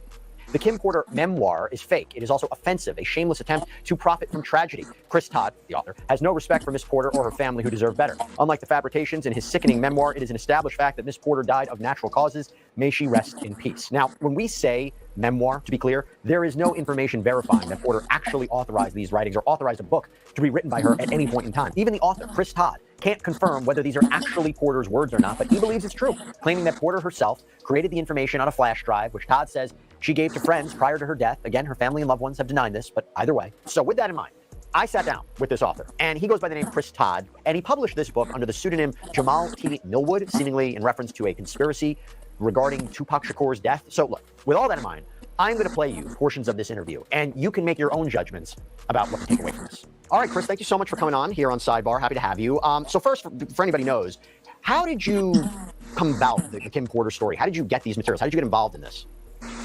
Yeah, it's been a crazy journey. I appreciate you having me on today. Thank you so much. About 6 to 8 months ago, I found out through another person, kind of like a manager of mine, that there was possibly Kim Porter's flash drive. Also, there was talk of a iCloud or cloud and a password and things that were left behind by Kim Porter. at first, I didn't really know what to believe. Obviously, I know a lot about the story. And then through about a month or two, I got to personally meet somebody very close to these sources, let's say. Okay, there's a couple people involved. It's not just one person. And there was a celebrity source involved that was very close to him and Diddy. And so I kind of perked up a little bit, like, okay, I did a lot of research about the circles, and I was like, this could be true. This could be real. So I went down the rabbit hole and I investigated it to the best of my ability, quickly, as fast as I could. This is a big story. It's moving 1,000 miles an hour right now. And I do believe what I was given is real. Can you share with us where this hard drive came from, how it was found, this flash drive, I should say? Where was it found, or it just came out of? Flash drive? Yeah, where'd it come from? This flash drive was held onto for 5 years. This flash drive is from Kim Porter. Any reason why it was held onto? I know you're not going to reveal the name of your source or where you got it from, but why? Can you tell us why it was held onto for so long? I think these people were afraid. Because what's the main theme? What's the main theme here? In the book, or in the talking about the book? Or are we talking about? Yeah, what's the main theme of the book, and also your interpretation of why it was held onto? You said there was a concern there. Well, what's the main theme? Through our PIs right now, we do have some evidence that Kim Porter may have been poisoned and murdered. And we actually, before you came on, we did an earlier sidebar episode where we had an expert on who said that it would be difficult to find a poison that would mask the symptoms of lobar pneumonia. That it wouldn't make sense to him that the findings from the Los Angeles County Medical Examiner's Office would be incorrect. They're a very thorough group. Why would he be wrong? I'm not saying he's wrong, but we need to listen to the people that are online, even these online sleuths, the bloggers. A lot of information comes out from this kind of community, and there's talk of toxins being in her system at first. It was called deferred at first, then it was changed. But how do you separate people always have conspiracy theories and rumors versus legitimate facts? I mean, you believe that there's something here. You said you did your independent research. How can you tell our viewers and our listeners that there's something more here legitimately and not just listening to the noise out there? I'm really more focused on the book right now, the memoir. As for investigating, doing the autopsy, looking at the autopsy close, okay, I'm open to that. Yeah, but mainly I'm focused on the memoir. So let's talk about this. How do you know for sure it's her words? It's a memoir from her, because it's in typewritten, right? You would say that it was from a computer. How do you know it's from her? Yeah, it's a great question. I'm getting that asked all the time. I work a lot of cases, okay? I claim to have solved the 2 most famous cold cases in history, okay? I like to think I'm good at what I do. So when they came to me, and when I work with any whistleblower or source, I don't always believe them. I don't believe everything they say. I put them through my test, by my field, my spirituality, forensics. There's a lot of things that I do. Dealing with the sources and the people that I've contacted closely, obviously it's a dark story. It's dangerous. I'm familiar with this. Whistleblowers and sources don't always tell you everything. They don't show you metadata. They don't show you things that are going to trace it directly to them. He don't want so, that. Like I said in the Rolling Stone article, and another one that's coming out today or tomorrow, if you put my feet to the fire and God asks me life or death, you know it's 100% her flash drive. No, I do not. But based on my feel, I prayed on it, and I felt I was to take a leap of faith, so I came forward with it. Some people would say, why publish it if you're not 100% sure? Well, I also am an investigative producer, an author, I'm a storyteller. A lot of my fans know me very well. And the media in Hollywood, a lot of times, they don't want the truth. So they do projects and stories and unscripted and scripted that are not always completely 100% true. I'm no different than them. I would like to turn this book into a movie or a series, and we're shopping that right now. What, from reading these pages, what is your overall takeaway? If this is in fact Kim Porter's memoir, what is your takeaway from it? It's disturbing. It's dark, it's sad. This is an abused woman telling her story. When I first read the whole thing, I only had a couple pages at first. Now, as for the tapes, I've been told that I can have access to the tapes. What are the tapes? First, start there. What tapes are you talking about? The big ones. You're talking about sex tapes? Yeah, but with very famous people. Okay, so talk to us about what you were told about the tapes. That if I pass the test, they trust me, I will be the one to do it. Who's they? The sources and the people around the community of Kim and Diddy. With all due respect, why wouldn't they bring that information to law enforcement? Why wouldn't they just drop it in CNN's or ABC or any other news outlet's mailbox? Why come to you as opposed to law enforcement or another media organization? If one of the people are underage in the sex tape, I have to, per my attorney, go to the FBI. I'm not going to comment right now if I'm in possession of the tapes or not, per my lawyer. So, but to answer your question, these people are scared. And what you're saying, like, well, if they just dropped it off at CNN, or they just emailed it, that's not the appropriate way to do this. Okay, well, I mean, look, you're in a very interesting position right now, and clearly a lot of people are very interested in what you've presented, but I mentioned this before, I'm going to mention this again. As you know, this has been met with criticism. Porter's family and friends say this memoir is a fake. Al B. Shore says it's fabricated, that it's offensive. Reportedly also came out and said, quote, a significant suit headed right for the heads of the responsible parties who dragged my name into this. Porter's friends, Kimora Lee Simmons, LaWanda Lane, told Rolling Stone that they don't know you at all. Lane said every page in that book is false. Hey everyone. So the team decided to do a fun competition. If you're able to make a donation to that Porter wouldn't write a memoir, that she would never write a memoir, that she liked her life to be private. Rolling Stone also reported that a source close to the Combs family says the family is exploring all of their options and saying, quote, the baseless pages in the book not only misrepresent Miss Porter's lived experience and legacy, but also continue to cause unnecessary distress to her loved ones. And her children came out with a statement today on Instagram, which I read before. What's your reaction to all that? We did $1 million in sales in 12 days. The people want the truth. There's people writing me from all over the world, thanking me. What you just said, I know I'm still reading this stuff. I can't even keep up with it right now. I've actually have to hire people to read the stuff. We have to think about who these people are talking about. They're possibly talking about the devil. So if they say it's not real, remember who's saying that, okay? A lot of people believe it's real. A lot of African Americans believe it's real. They're telling me, they're calling me. I'm talking to all the bloggers and podcasters because I'm an open book. I talk to the little people. So my point is, I still am assessing what's being said by everybody close. I get it, but this is what happens just like on my other cases. Yeah, they said they didn't do it too. And it turned out to be I was right. So, like I said, this is going to play out. I can't say I'm 100% right this second, but I'm not pulling that book down. Under my First Amendment, my civil rights, I'm not pulling it down. Are you? Y'all go finish that. That's on Sidebar, man. Law and Crime. Jesse Weber. Salute. Get y'all info. What's y'all thoughts, man? Play a little bit of the rest of this book. I don't know, bro. I feel like a cloud chase going on. Okay. Push, what's your thoughts? Queen? He just published the book. He didn't write the book. It's like he's saying some people from ever they came to him with this stuff. So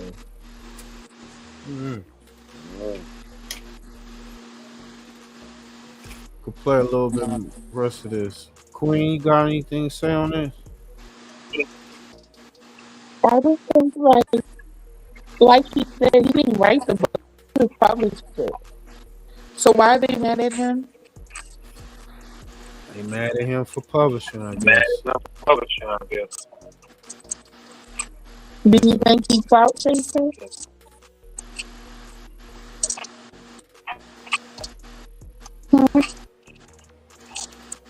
I think he definitely. I mean, he trying to make a buck just like everybody else. Somebody came to him with the this information.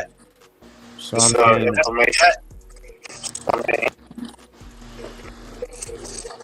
I'm gonna have to mute you until I stop talking because you keep giving me feedback. But yeah.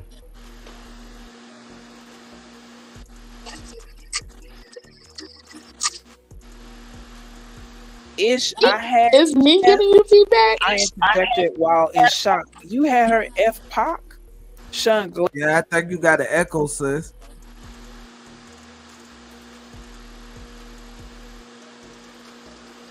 Yeah, you got an echo.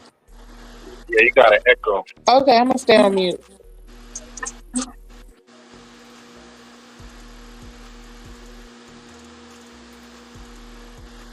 Yeah, I'm gonna play it and then after I stop it, then y'all all give y'all opinion after that. Glared at me as he answered, "Yes, F and Pac. Those mother effers were going to try to start their own label and compete with me. Me. After all I did for that fat F, nah, I wasn't using resources to protect that mother effer. No effing way." As Faith started to cry, Sean looked at her and softened slightly. He spoke a little calmer. "Look, I didn't hate him. I was hurt, but I didn't hate him. I'll make sure you and CJ are taken care of." Without word, Faith got up to leave. As she turned, Sean spoke softly. "Faith." She ignored him. He called her again. "Faith." She exited quietly. Sean just looked at me and said, "Damn." I really didn't know what to say. Sean just told Faith that he wouldn't protect her husband because he was going to leave Bad Boy. From a business perspective, I didn't disagree with Sean there. If you're leaving and created competition for him, why would he spend resources on you? So I hugged Sean, but I also knew he didn't have to send Chris to California. I wondered if he realized that he sentenced him to death. He hugged me back with tears in his eyes and asked, "How the F am I the bad guy, huh? I effing do nothing but bust my ass to make everyone live comfortably, and I'm supposed to just let niggas walk all over me?" As I held him in a comforting embrace, I replied, "No, baby. He took me right there on the couch. Like I said, Stockholm Syndrome. Chapter 14, I was Sean. This particular evening, I was at Sean's house. Quincy was staying with a friend. It was some alone time for Sean and I until the doorbell rang. Sean got up to answer it. I heard a woman yelling and quickly realized that it was Jennifer Lopez, or better known to the world as J-Lo. Sean, what the F? Sean responded calmly, relax, baby. Why the hell did you have to start shooting? Isn't that what we have bodyguards for? Normally, when these kinds of situations arise, I remain quiet and just listen. I play my position, you could say, but I wasn't paying attention to the news for the last day or so. And even though it would be the only thing anyone would talk to me about for months, no one had spoken to me about it yet. So I entered the foyer asking, what's going on? Jennifer exploded at me. What's going on? What's going on? This nigga shot up the damn club. My jaw dropped looking back and forth between the two. Sean spoke soothingly. Jen, you gotta calm down. Jennifer was having none of it. She continued, calm down, calm down. You shot a bunch of innocent people, Sean. Sean placed his hand on her forearm. It's a bonding technique. He was shrewd in handling her. He does this to me too. Even if you know what's happening, it works. It's an intimate contact without being personal. He was aiming to disarm her. This did not seem to immediately sway Jennifer as she continued. Why in the hell do you think Biggie's replacement will take the fall for you? Biggie's replacement? Wait, could she be talking about? I had to know. Are you talking about Shine? Jennifer didn't even look at me as she responded, yes, effing Shine. Sean continued a calm and even voice. Relax, the situation is under control. Jennifer was not coming down. She went on, they contacted my attorney for my statement, and there are a lot of witnesses, Sean. There's no way you're going to get away with this. Sean's arrogance can be immeasurable at times. He laughed as he asked, you doubting me? I couldn't believe it. I had to know. Sean, what could you offer him that would make him do a bid for you? Like, what the F? Jennifer also remarked, and what if he falters halfway through his sentence and starts talking? Sean responded as calmly as ever. He won't do that. People in jail don't cross-connected people on the outside. Jennifer looked deflated. So, you'll kill him too? How much does she know? Look, I'm not going to threaten anyone. Sean is smart and loyal. He knows how it works. And when he gets out, he'll be well taken care of. Jennifer spoke defiantly. Sean, they want to question me. I'm not perjuring myself. I am not going to jail over this. Sean seemed so in control. I admired him for it at this point. But my spirit was broken. I felt bad for Jennifer. She catches one bad break after another. And this was a really bad break. Sean spoke with confidence. Relax. Come in and have a drink. Have your lawyers call me. You'll never see the witness stand. I promise. Jennifer wasn't so sure. She asked him, how could you possibly know that? Sean smiled as he replied, between Shine's confession and the witnesses that gave their accounts, the cops won't need much else. The statement from your lawyer will be fine. Jennifer's next concern popped up. She explained, my attorney, Sean, he's good, but he won't do this. Beaming with confidence the way only a man with his network can, Sean responded, sure he will. Jennifer shook her head defiantly as she responded, Sean, you don't know him. Sean's unbreakable confidence was ruling the day. Jennifer was giving in as he told her with a smile, I got this. Sean, are you sure? Sean gave a wink. My attorneys handle situations. Give him my number too. Jennifer seemed weary as she asked, you're not going to threaten my attorney? Sean laughed as he replied, no, of course not. Money talks, baby. He turned to me and said, take her inside and pour her a drink. I had a question of my own. But you were going to make Shine the label's go-to man? What are you going to do now? Sean looked disappointed as he responded. He had the voice, but his flow, he signed. Well, artists with his talent are a dime a dozen. Looking at Jen, he continued, he's not a once-in-a-lifetime find like Jennifer Lopez. Now he's throwing on a charm. Despite the situation, she blushed slightly. Sean continued, let's grab that drink. Let me handle this attorney situation. Relax, don't worry. He left the foyer and went to have a seat in the living room. He tried to make a threesome happen that night. It didn't work out. Not that day. Chapter 15, Queen Bitch.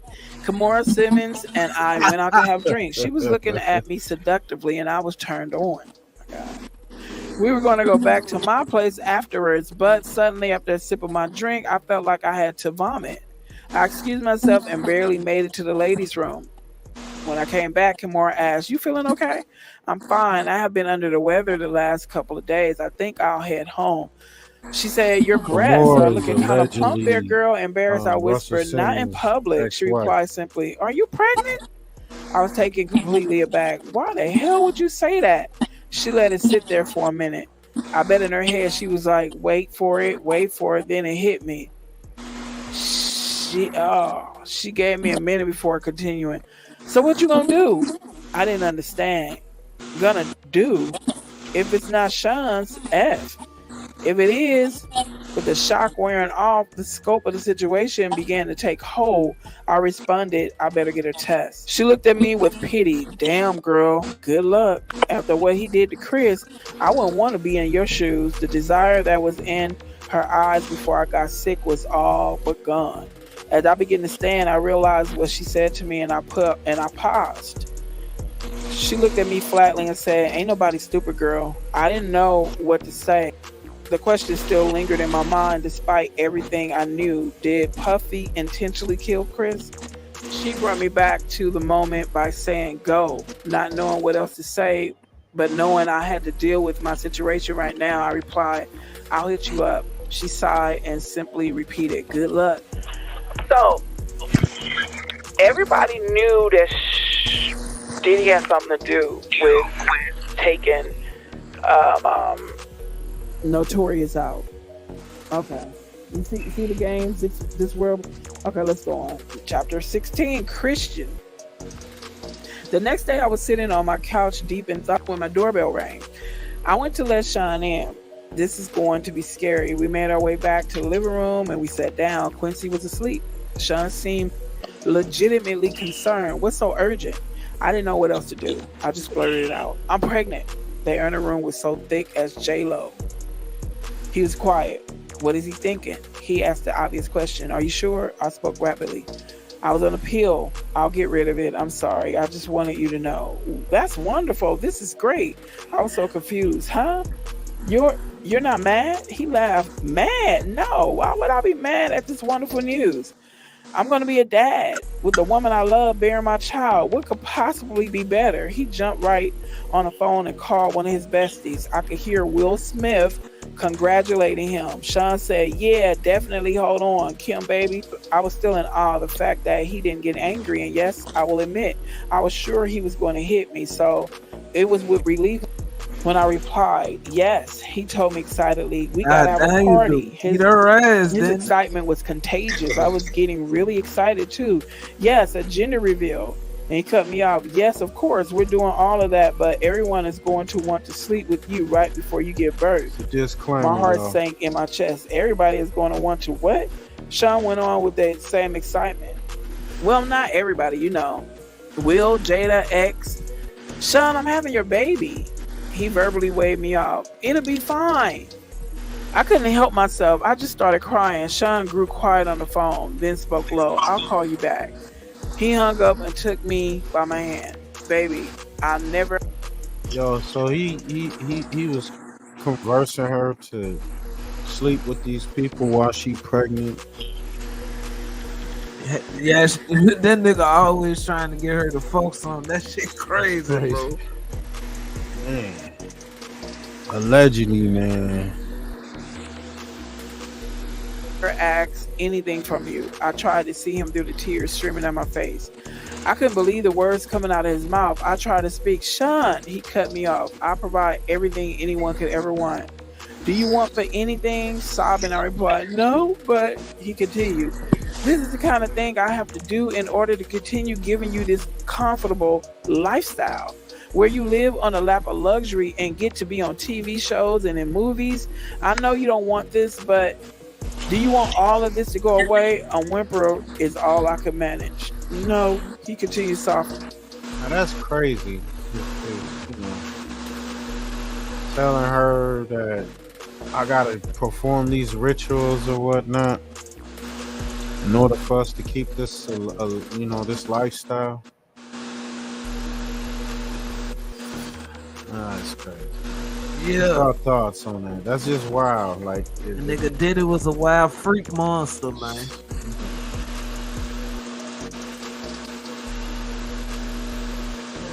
wow. Then we got to do this. I said, but Sean, I don't believe in all this spiritual crazy-ish. We got here because you're brilliant, not because of sex party. Oh. He replied, do you trust me? I did. My soul was so broken. I did. I responded, yes. He sighed as he said, then let's do what we need to do to keep what we have. As I nodded yes, he pulled me in to hug me. Thank you, baby. We are going to have a beautiful baby. He ordered me some food that night. I cried myself to sleep. I was going to be gangbanged at 9 months pregnant.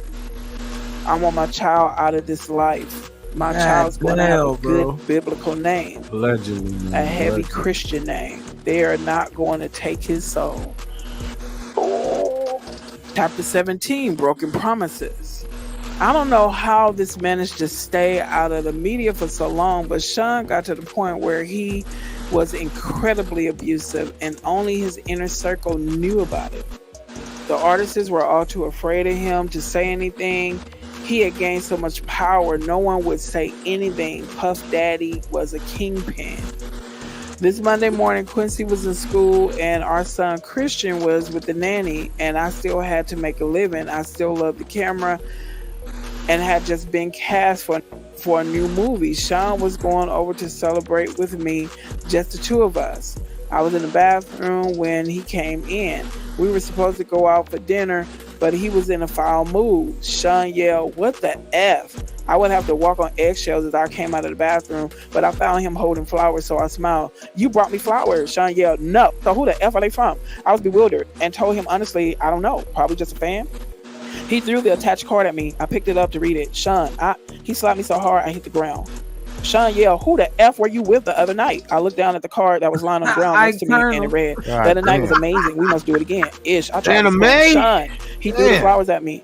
That's not how this works. You have my child. You don't touch anyone unless I allow it. I yelled back, "It was just coffee with the producer. It was nothing." He glared at me and asked, "Who the F is this producer?" I was trying desperately to calm him down as I responded, "From the movie, babe. Calm down." He picked up my coffee mug and slammed it against the wall. Coffee flew everywhere as he yelled, "Who the F this nigga think he is?" "Sean, he's just some producer. We talked about the role and me maybe starring in another movie that he wants to produce. I swear, that's it, Sean." Sean exploded even more.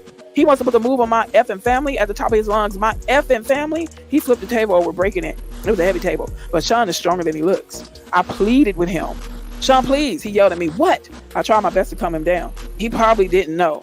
It didn't come up. "You're publicly dating someone else." So he screamed at me, and it somehow seemed even more intense. "So you didn't tell him back off?" "Sean, I didn't." And then out of nowhere, he hit me with a chair. I don't remember anything after that until I woke up in the hospital room. My arm was in a cast hanging from a sling. My face hurt. My eyebrow was in intense pain, as was my lip.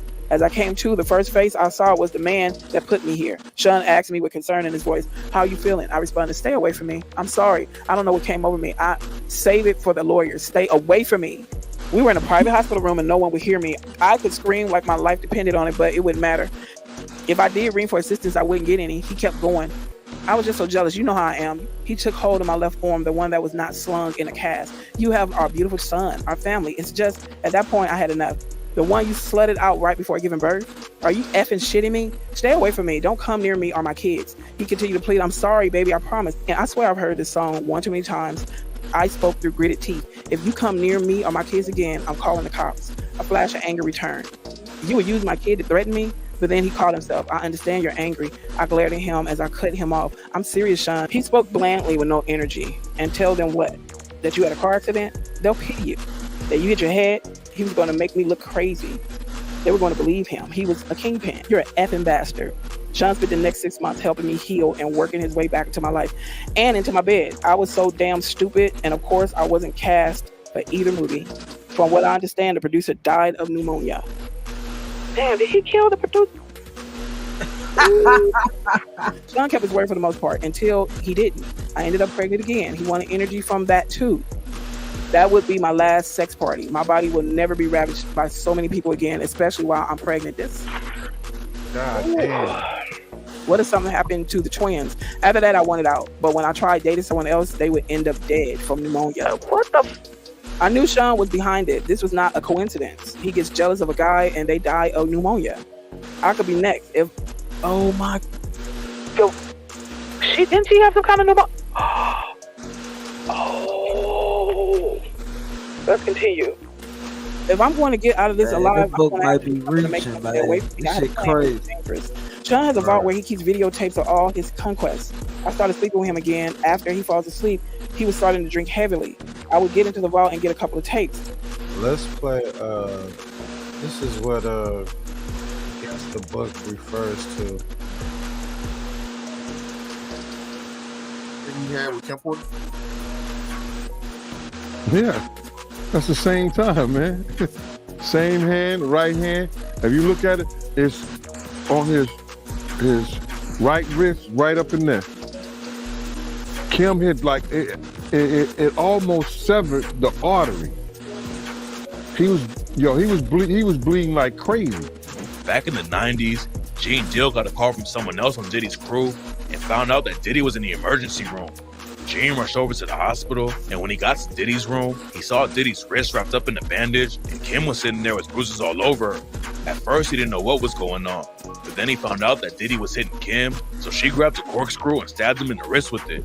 Kim almost hit Diddy's artery, and if that happened, he probably would have bled out before he even made it to the hospital. Gene Deal said that Diddy and Kim were still seeing each other while Diddy was dating Jennifer Lopez, but Diddy never put hands on J-Lo because he knew she wouldn't take that kind of abuse. He didn't do any violence to Mrs. J-Lo. That's why I didn't see any violence. It's a different breed, bro. He wasn't going to risk himself like that. And plus, a lot of people didn't like him. If he would have ever touched Miss Lopez in any kind of aggressive way, she would have said something. Man, listen to me. The whole Bronx would have been on Puff. Back. What's your thoughts, man? Yeah, he swapped in for the next set. Gonna go fuck with tapes a Gene. few days later. It took weeks to get them all copied, and he never knew I had them. This was my way out. Some of the tapes had things I would have never expected. The gay parties are one thing, but the young boys like Usher, Lil Bow Wow, Justin Bieber, I would have never known. My God, is he grooming Quincy? This has to end. I invited him over one day to confront him and put an end to our on-again, off-again relationship.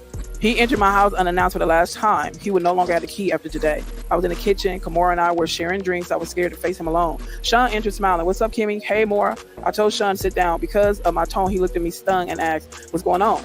"What is this?" I responded with delight. "Me taking my life back. We're done." He answered, "Hold on, wait a minute." I was so excited that I wasn't hearing any of it. I shouted at him, "No, no more. This is effing over."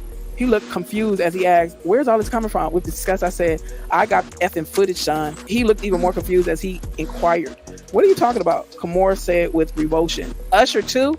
Sean said, "Wait, what the F is going on?" Sean stood aggressively, and Kimora responded, "Don't make me call the cops." Sean's anger was creeping in as he replied, "This is how it is?" I simply nodded. If anything happens to either one of us, it gets released. He seethed as he queried, "After all I've done for you?" I don't think I was ever so happy as when I said those words to him. "Get out." Pissed, he started to leave, looking back with pure hatred. As he walked down the stairs, he turned around in a fury and lunged at me. He knocked me down near the top of the stairs. I was hurt. Kimora screamed, "Stop!" As he began to crouch over me, I kicked at him, hitting him in the kneecap, then his face. He went tumbling down the stairs. He was too hurt to get up. I called the cops. Kimora left before they arrived. When he left, it was in an ambulance. I felt empowered. I felt safe. The Sean Combs days had finally come to an end. Chapter 19, finale. Hey, y'all gonna finish that out. Now, how you gonna stop it before the finale?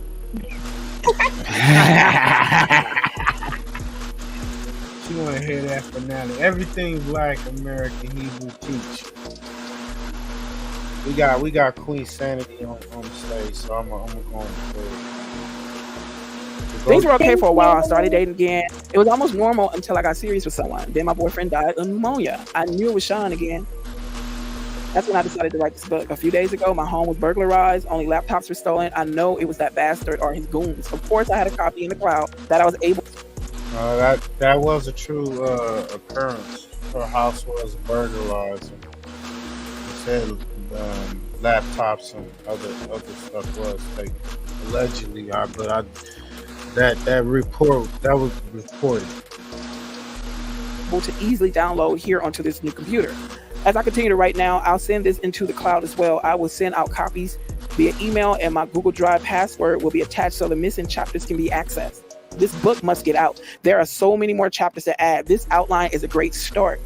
I have to organize the rest of the chapters and add them in little by little. I plan on spending today working on exactly that, but I'm not feeling very well. Thank God the kids aren't here this weekend, so I can rest. I'll call tomorrow to cancel our tentative plans for a meetup. When I spoke to her, she said, "Girl, that doesn't sound like the flu. You want to go to the hospital?" That didn't immediately alarm me. I just need some rest, I told her, and quickly got off the phone. But why can't I get my doctor? Why won't he pick up the phone? Oh no, I called Sean from my bedroom, where I'm lying in my bed. All I could think about was the kids, my babies, who are with this monster, that man that I now suspect of having done this to me. Sean picked up with an air of superiority in his voice that let me know it was too late for me. He spoke confidently into the phone. "Hello?" I screamed at him. "You bastard. I have your effing children. What are you talking about? The kids are with me," he replied with a mocking innocence. "There's literally nothing I could do. I could only ask, did you ever love me?" Instead of answering the question, he responded, "The most important thing to me in the world is loyalty." I couldn't believe it. I had to ask, even though I understood. What the F does that mean? With the same faint innocent, he mocked him. Is something wrong? He's going to continue this game to the bitter end. I asked one last time, "How could you?" Again, with the narcissism I had now come to despise, he responded, "How could I? Do what? I gave you everything. You went to someone else. You left me just like everybody else did. You asked, how could I? How could I what?" I yelled. "Look what you did to everyone around you." There was only anger in his response. "So you're saying everyone leaves because how I am and you were going to expose me?" He had me burglarized. I knew it. I shouldn't have threatened him.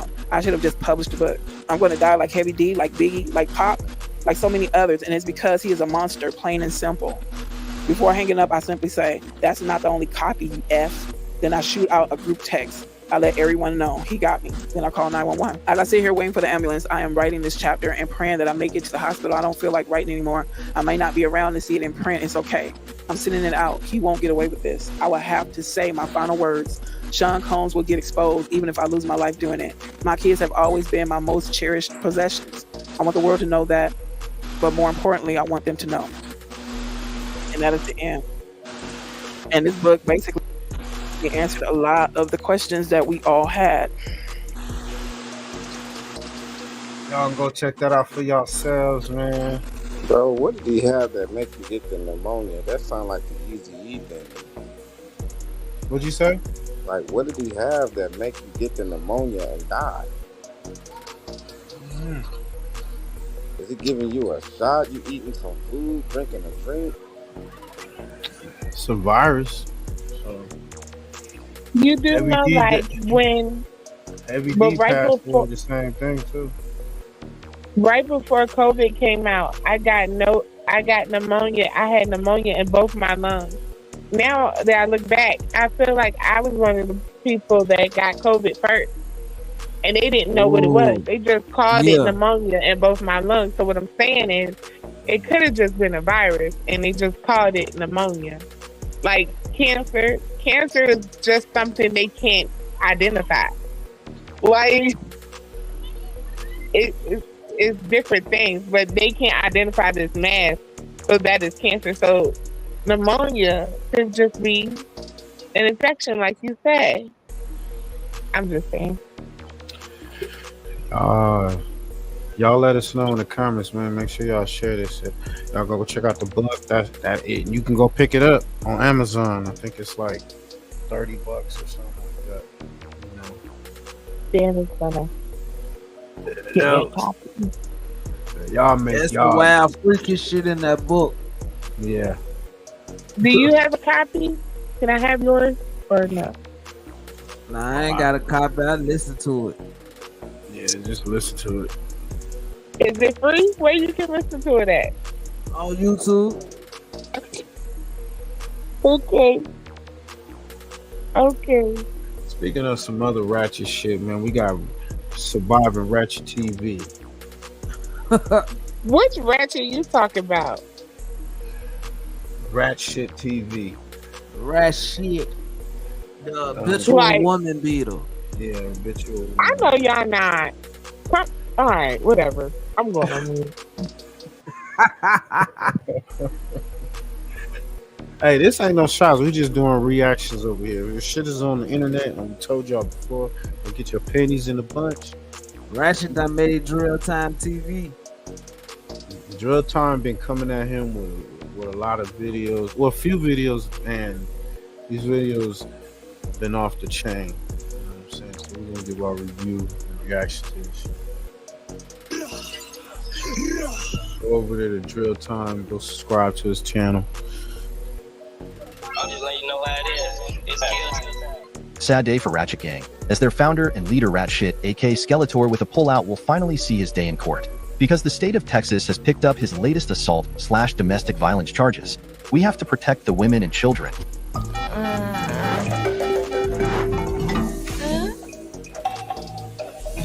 He once went to a junior high football game and assaulted someone else's child by punching them in the face because he was 10 times bigger than the kid. Do you see this pattern of him only beating on women and children? When have that ever been okay? On April 2nd, 2024, Skeletor assaulted Sapphire, beat her up severely. Her friend Lexi notified authorities, and when they arrived, he used Sapphire for a human shield. Since then, Sapphire has filed for an emergency protection order, but Skeletor finessed his lawyer to get the order modified so he can pursue more physical abuse and manipulation tactics. Justice for Sapphire and all the other women and children that fell victim to this monster. Drill Time TV. Roll up that Ratchet Pack Gang and get on his ass. Say less, my boy. What's up? What they do? Drill Time TV checking in once again. And Ratchet insecure ass headed to jail. And when he get behind them walls, Man, he gonna forever look like dude from the Ice Age or whatever. That look character. That is crazy. That nigga's eyes, bro. That nigga look geeked out, man. Like he tweaking the fuck out, bro. That's that good meth. Spaced out.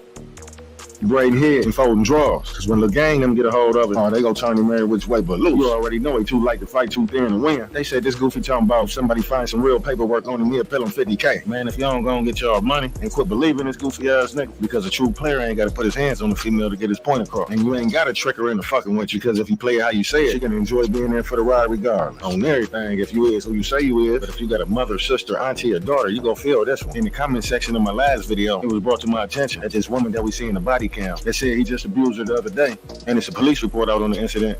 This ain't the same woman. It's so abusive. He just emailed me the other day. There's no police report on it. They've been looking for your house.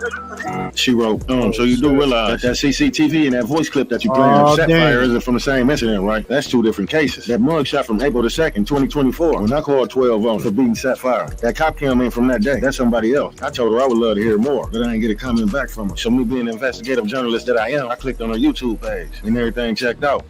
So April the 2nd, 2024, when this monster was beating on Sapphire, Sapphire would FaceTime her friend Lex after seeing how banged up she was and in fear for her safety. She would call 911 and send them over there. And when the police arrived, Greg would intimidate her to lie about not abusing her. But the cops on the scene read that book before he wrote it and charged him with that assault immediately. Sapphire even said when the police came to the house, he forced her to go out first, pushed her out the door, and used her as a human shield.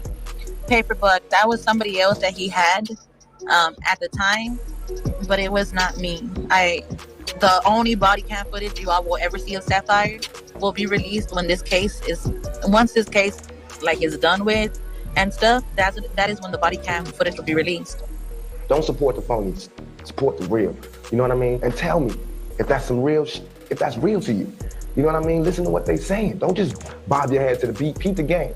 And listen to what I'm saying and hold us accountable for it. Man, what happened to accountability? Let's talk about it. Because I never heard of a man trying to tell a woman to get an abortion and the baby ain't even his. And when she ain't going for that, turn around and try to beat the baby up out of her. Fuck that little assault. Nigga, that's attempted murder. So based on all the receipts we compiled, he a serial abuser. And they told me women still support me. Strange times we live in. And I'm just trying to give y'all all the information so y'all can have a better understanding of the monster this woman is battling up against. Because I know how it go. At the end of the day, this the internet, and most of y'all ain't gonna feel this shit until it hit home or y'all loved ones affected. But you can't knock her because she fell in love with the same shit y'all fall in love with, the online persona. Only difference between you and her is she got the experience in firsthand, up close and personal. Stick with me to the end, you go see the paperwork, the protection order that he broke, and I'm gonna play the voicemail that he left before he came and kidnapped her. Sapphire stated if Lexi wouldn't have called 911 on April the 2nd, she'd probably be unalive. He thought I was never going to leave him. That was the thing. He felt like I got her here. He isolated me from my family. I would get beat up because I used to talk to my kids on FaceTime. He broke my phone twice. He beat me up on my oldest daughter's birthday. And then he didn't want to give me the money I used whenever I bailed him out. He didn't want to give me back my money. How many times did you have to bail him out? I only bailed him out once. And what was that for? The shit that happened on April 2nd. The family violence of causing bodily injury. Damn, Ratchet, you out here. To a family member? To me. What's up with you, bro? So he did it to you, and you bonded him out. She square up with you like And Gregory, your time almost up, gang. Look here, listen, man. Look here, man. Now, before y'all get to passing judgment, just know that 1 in 3 women in the United States experience that hard R, physical violence and or stalking in their lifetime. And the consensus of 12 million women. So yeah, man, he battered her and she bonded him out. But that don't take away from the fact that it happened and every predator ain't registered. Now, remind you, this case still going down in real time. He'll be back in court the 9th of next month. So this ain't no old news. We ain't spreading propaganda. We spreading awareness. Because believe it or not, he's still stalking her as we speak and pulling tactics trying to intimidate the witness behind the scenes. Who paid the money for the bond? I did. They So took, did he? my ID, and I had money in my card. How much was the bond? 500 and some, but like with the fees, it was like over 600. Okay, is that off a $5,000 bond or just the $500? It was the 5,000. Okay, all right. So that means it's a 3rd-degree felony. that Oh, they're that's looking the at right radio dude. Yes, John Wick. It does say state versus correct. Yeah, I was about to say the state case charges. now. Realist, that was you talking, right? Old school Yeah. DJ. Okay, you saw Tony that B. they picked the charges up? Yeah, it's on the. Yeah. It's even on the what's it I called? thought that's The his EPO. Shout out to Someone old says he's in school Vegas. DJ Is he in Tony Vegas right B. now? Yes, he's in Las Vegas. He actually went there as a intimidation tactic because the witness on the paperwork lives there. Facebook ads are optimized for consumers, not premium buyers. Wait, I thought Ratchet was And in he made a little Texas. statement online. Huh? I thought Ratchet was in Texas. You remember he went to Vegas on that little truck? Oh, he did? Yeah, he had not for the beef sector, John. He went before they went. Oh, okay. But Oh, after he caught that charge, I heard him say he was going to be in Vegas. Say that again. I did caught that charge a little bit. I did caught that charge when he beat up Sapphire with he went to Vegas. He's trying to hide out and stalk a chick at the same time. I think the girl Lexi, the one that called the police to his house, I think she live in Vegas. I think he tried to use that junk as a scare tactic for her. You know what I mean? But the nigga Ronald Mack was on his ass out there, so I don't know what the fuck was going on. But I remember that shit though. Ratchet don't be acting like that. Like if this stuff is true, he don't act like that. Like I don't know. He a habitual woman beater though. Like what you, Quinn? You be rocking with Ratchet. You down with the Ratchet? No. You sure? No. I'm positive. You sure you're not down with the rat TV? You sure? I'm positive. I'm positive. You Ratchet gang, sis? Ratchet gang? No, I'm not Ratchet gang. I'm just saying he don't act like that. I don't know where this is coming from. Should I have to give you the whack laugh?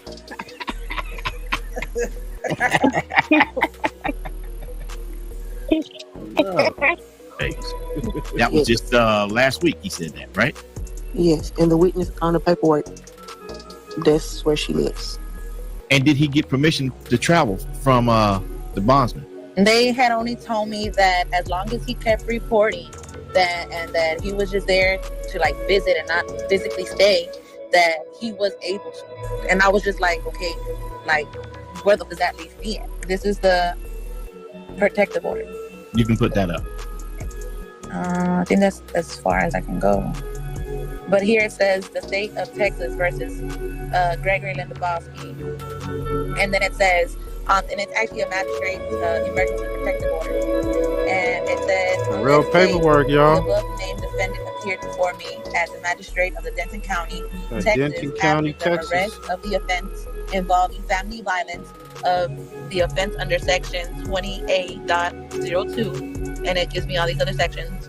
It says of the Texas Penal Code. Have you found probable cause to believe that the offense occurred, and based on the facts alleged therein, the undersigned magistrate finds that the need for safety of the alleged victim and the community justifies the following order as a reasonable condition of bond upon release from custody. It says that the defendant shall immediately be prohibited from assaulting or committing any act of family violence on the following person, which is me. It says that communicating a threat or communicating in a threatening or harassing manner should either directly or indirectly through some other person, whether protected person, a family member of the person's family, or a member of the person's household. He was not allowed to go 500 feet within our address. Right. But he went beyond that because he spoke online about it. Yes. He spoke online coming to see you. Exactly. And then it says here that it's because here it says that he shouldn't have no firearm. It says a firearm by a person other than a peace officer as identified by a section, code, actively engaged in employment as a sworn full-time paid employee of the state agency or political subdivision who is subject to this order may be prosecuted as a separate offense punishable by confinement or imprisonment. No person, including a person who is protected by this order, may give permission to anyone to ignore or violate any provision of this order. During this time in which the order is valid, every provision of this order is in full force and effect unless the court changes the order. It says magistrate emergency protective order is effective immediately and shall remain ineffective for 61 days after this date. After the date this order is issued. You would have thought that protection order meant something, right? Not the Greg, though. Shit, he a totally different monster. He tracked her down, I'm assuming, by hacking into her computer and discovering her IP address. And that's when he decided to go with his move. He drove 8 hours to her destination and pulled her out at gunpoint. Man, if that ain't kidnapping, I don't know what it is. But fortunate for us, we got the threatening voicemails. I'm warning you. I'm on my way. I'm trying to keep telling you. I'm telling you. I'm in the car right now. I'm on my way. I tried to warn you. I'll see you tonight. That's one. Then the other one is. So that's how he was acting, Queen? I really can't believe you can have me drive 8 hours, bro. You really can have me do this. On your phone, you're really not. Why? Yo, none of this shit. What she say? She said he don't act like that. So I'm like, he don't act like that, and that's why I'm like, I'm like, oh wow, that's crazy. That boy. That's his voice. To warn you, I'll see you tonight. That's one. Then the other one is. I really can't believe you can have me drive 8 hours, bro. You really could have me do this shit. Just on your phone and see if I'm really not on my way to your crib. Look, I'm on my way, bro. I see it's not. Hey, my dog's with me. I don't know. I ain't even that shit right, man. I got his dog. That's a fact, though. I really can't believe you can have me drive exposing this nigga as a really goddamn woman beater. Just on your phone and see if I'm really not on my way to your crib. Look, I'm on my way, bro. I see it's not. Hey, my dog's with me. I don't know. I ain't even that shit right, man. I don't know, bro. Yeah. I seen it like though. That's a fact. Did y'all hear that? I applied to over 200 tech jobs and got rejected from every single one of them. I guess. He warned me. So this is what she Damn, said Greg, that's what allegedly. we doing, cuz. But she was the same one calling my kid's father, talking about how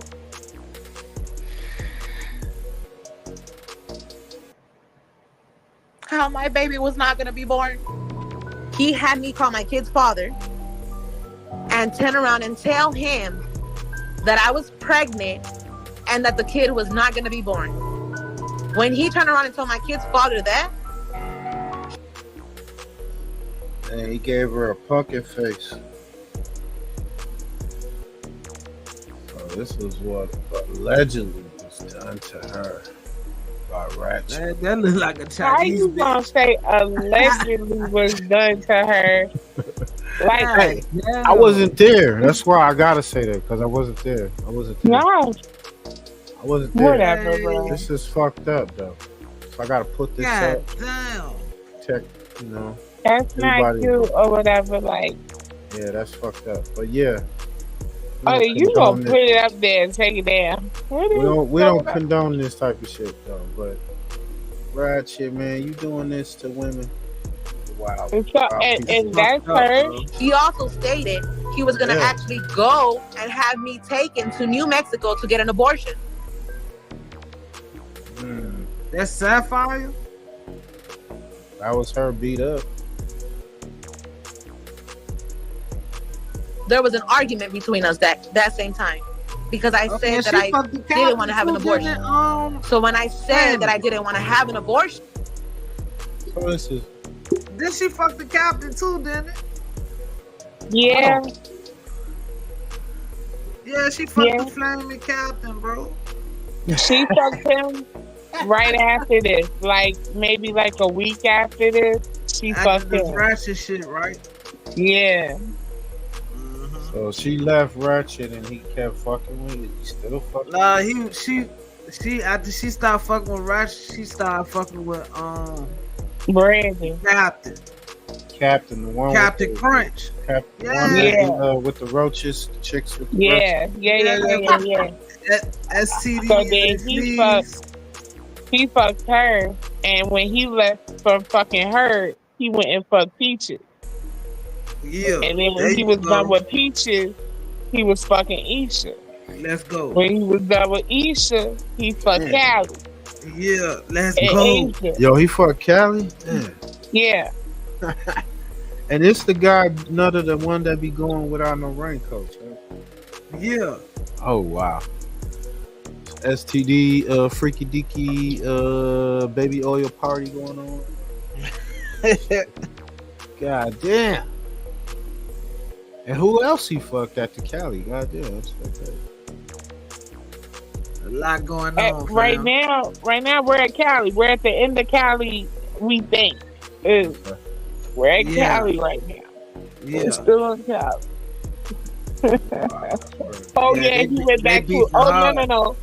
Him and Callie are in a bicker right now. So then he right now is at his wife's house, which I've been telling y'all this whole time. He got a whole wife. I don't know why y'all was doing all this, but anyway, he's at his wife's house with his kid. And that's Captain Crunch. Yeah. Yeah. Hey, check this out, man. Y'all see the crazy shit that be going on in the sector. Shout out to Drill Time TV. Check this video out. Julio's killers. They got one left, fifth guy. He crashes out on his ops. He go on the app, what is it, Spaces? And I don't know, you supposed to be laying low. We was saying what? He was in Mexico, leave the country. Yeah. This nigga's still bro. Nah, bro. He out in the hood, yo. Let's get to it. Decision has not been made. It is going to be reviewed within the next 2 weeks, Judge. Okay. Now, the judge did set some preliminary dates today for those not facing the death penalty. They're expected to go to trial in December of 2025. Those who are, that would be April of 2026. We'll be back in court next month to get an update on these trial dates, as well as a general overview of where things stand in this very layered case.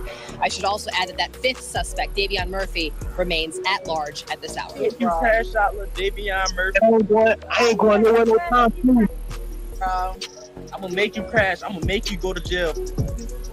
I'm outside right now. Tell them I'm on 13th, nigga. I'm outside, standing outside right now. Bro, shut your police ass up. Boy, you wanna die. I'm gonna before you go to jail.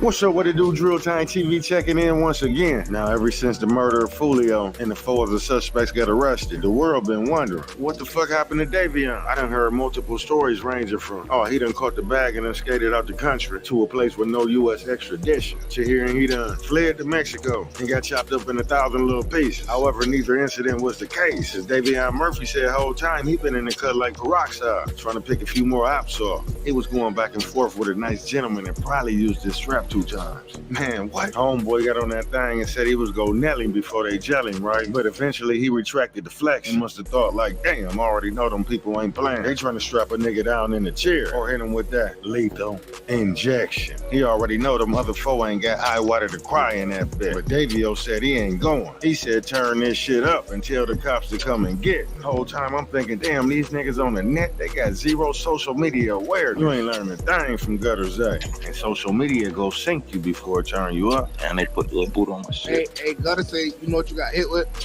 Nah. You know what I got hit with? U.S.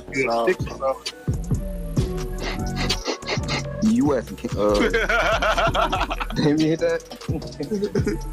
And while we on, you do like to snitch on themselves, man. You like to tell on themselves. Facts. It's crazy. Gutter Zay, aka Isaiah Chance. It's to be noted that he locked in with Sean Gathright by dating his sister in high school. Facts, Sean crashed out. Yo, brother. Block. Yeah, bro. Block.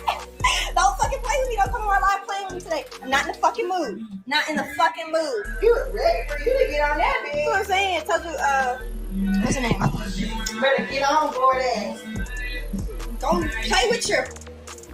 Not me. Cause I will crash out. I'll crash out. Wild ass, immature frauds.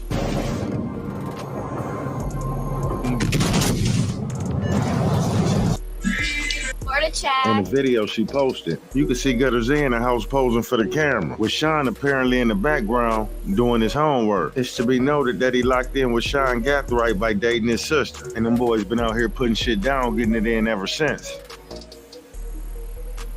Damn. Got you on camera, homie. Yeah.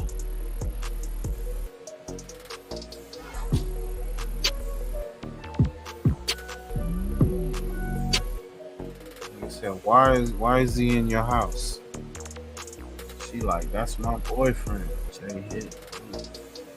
It looked like reality done slapped your boy Sean in the face and he shitted himself. It seemed like he just coming to grips and realizing that he was the fall guy all along. Now I know he wishing he would have listened to his mama when she told him, Sean, don't be hanging with them boys, cause you gonna get yourself in some shit you ain't gonna be able to get out of. And if you happen to get your ass locked up, don't come calling me.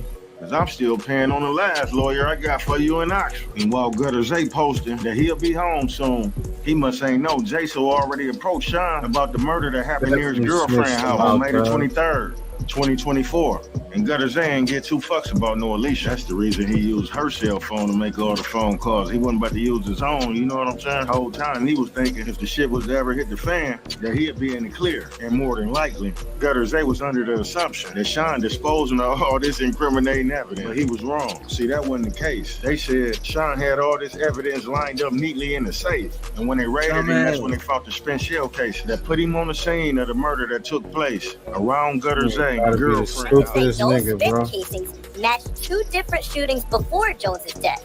A separate homicide in May. Smack the like button, gang. Right now, Jacksonville police are looking for 2 people who shot and killed a man in the Lackawanna area. I'm Tanika Hughes. I'm John Bachman. We brought this to you as breaking news when police say a man in his 40s was found shot inside a pickup truck. Action News Jack's Ben Ryan is live where that shooting happened. Ben, the scene just cleared the last 10 minutes. Yeah, Don, police wrapped up the scene here on Webster Street within the last 10 to 15 minutes. But take a look at your screen. The last 30 to 45 minutes, we caught the blue truck that police said the man was in when he was shot to death, getting towed away from the scene here. You should be able to see it on your screen right now. There was also some sort of screen that was protecting the driver's side window as well when the truck was getting towed away. A little bit earlier, I was also speaking with a neighbor off camera who lives around here. He told me that he heard at least 20 gunshots, saying it sounded like it came from at least 2 different guns. In a news conference right around 4 o'clock, police told us that there was, whether it was either 1 or 2 people wearing dark clothing that approached the man in his car, saying that they shot him multiple times, killing him, and then they left this area. Now, they don't know the relationship of everybody or the circumstances leading up to the shooting. So right now, they don't have any suspect information, but that was a little bit what they got from witnesses. So right now, again, police wrapped everything up within the last 15 15 minutes, or asking anyone with a little bit of information to give them a call. Connect the dots on was Gutter Zay accompanying Sean on these sloppy drills. Meanwhile, they looking at this case like it's sweet as bear meat. All 5 suspects going down like 4 flat tires. But unfortunately, a few of them might not make it out alive. Sean gonna let them folks know about them drills that Gutter Zay put him up to. Sean like, fuck it. My life in exchange for yours. But let me know what y'all think in the comments. If they offer 18-year-old Sean Gaffright the death penalty, will he indicate Gutter Zay in the 2 previous shootings? Because quiet is kept. Gutter Zay been on the net, claiming the first Fulio hit that blew off his foot. Now they saying it was 2 suspects in all black that dropped that body near his girlfriend's house. Shit about to get real. Hey, Davion, get off the faces. I told your ass you got one more time.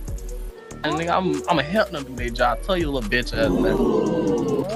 Said he gonna help them do their job. Hey, your house empty. Your house acting like poor ass. You in a bed right? I'ma help. Oh shit! I thought it was Clubhouse, but it's another app called Spaces or something. I guess that's where all the people in Florida, on that area. I don't know. Yeah, it's called Spaces. I'ma help them do their job. Tell you little bitch ass man. Oh my god. Hey, your house empty. Your house acting like poor ass. You in a bed no sleeping right now. Just turn yourself in, bro. You don't got no money. Your life already on life, bro. You don't have a life no more. You don't have a life. Fall back. Turn yourself in. You all over the You cut your house. You don't wait for Right. bro. Turn yourself in. Crash it out. Girl, he Analyze the bars, y'all. Hey, boy, you just popped it in. Boy, Analyze the bars. do that.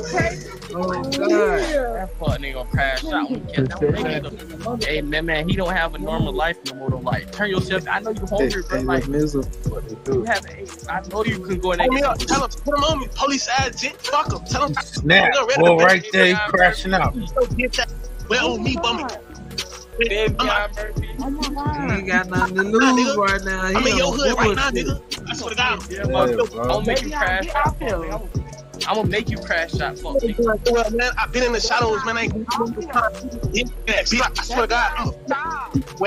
Bro, I'm gonna fold you, boy. God, boy. Spaz, boy. I'm gonna fold you, boy. That's on spaz, boy. I'm gonna fold you, boy. Get off the bro. I knew it. You crash out, little Davion Murphy. I ain't going nowhere no time. I'm gonna make you crash. I'm gonna make you go to jail. Fuck. I'm outside right now. Tell them I'm on 13th, nigga. I'm outside, standing outside right now. Bro, shut your police ass up. Boy, you wanna die. I'm gonna kill you before you go to jail. Ooh. Turn it up, man. Tell them cops, come on. I want you to get in the shootout with the police. You gonna shoot at them if I send around now? You gotta shoot at the That's my police. police. Man, Police. Crash out, fuck Come nigga. on. Do not follow Man, crash out, fuck nigga. Hey, Davion, go I-95. Ill reviews and reactions, man. Right now, fuck nigga. Crash Come with some out. crazy shit, we that gonna wasn't react. 14 West 60th Street. That was a spot at tough through this burial head now, bitch. You need to stop. G shit. Like, you Like, go I don't like that nigga, bro. Like, they could have left tall dude out with the fucked up fingers and took him, bro. Like, that nigga aggy. He more aggy than he was. Like, bro, Aggravating old. You used to be arguing with him? Mm-hmm. Man, that nigga had got into it. But, hey, Daria, that nigga done got into it. Perfect. He been going on burner But accounts, why they you- said. Why you won't let them crackers do their job though? Why you did that on? He was texting me. He was texting me little shit while he was on here talking, keep saying shit like he like, oh, tell DP she know who I am, and she like, but you talk, fuck, want to be known so bad, I'm gonna get you known. Everybody follow Davion Murphy, being Latin. Hey, you done made a space. Them crackers gonna hack in your shit, get your. Yeah. I want you to go to jail, and his Instagram. I'm finna tell y'all his Instagram. Hey, what's up, Instagram? Text me out, Bobo_tap $.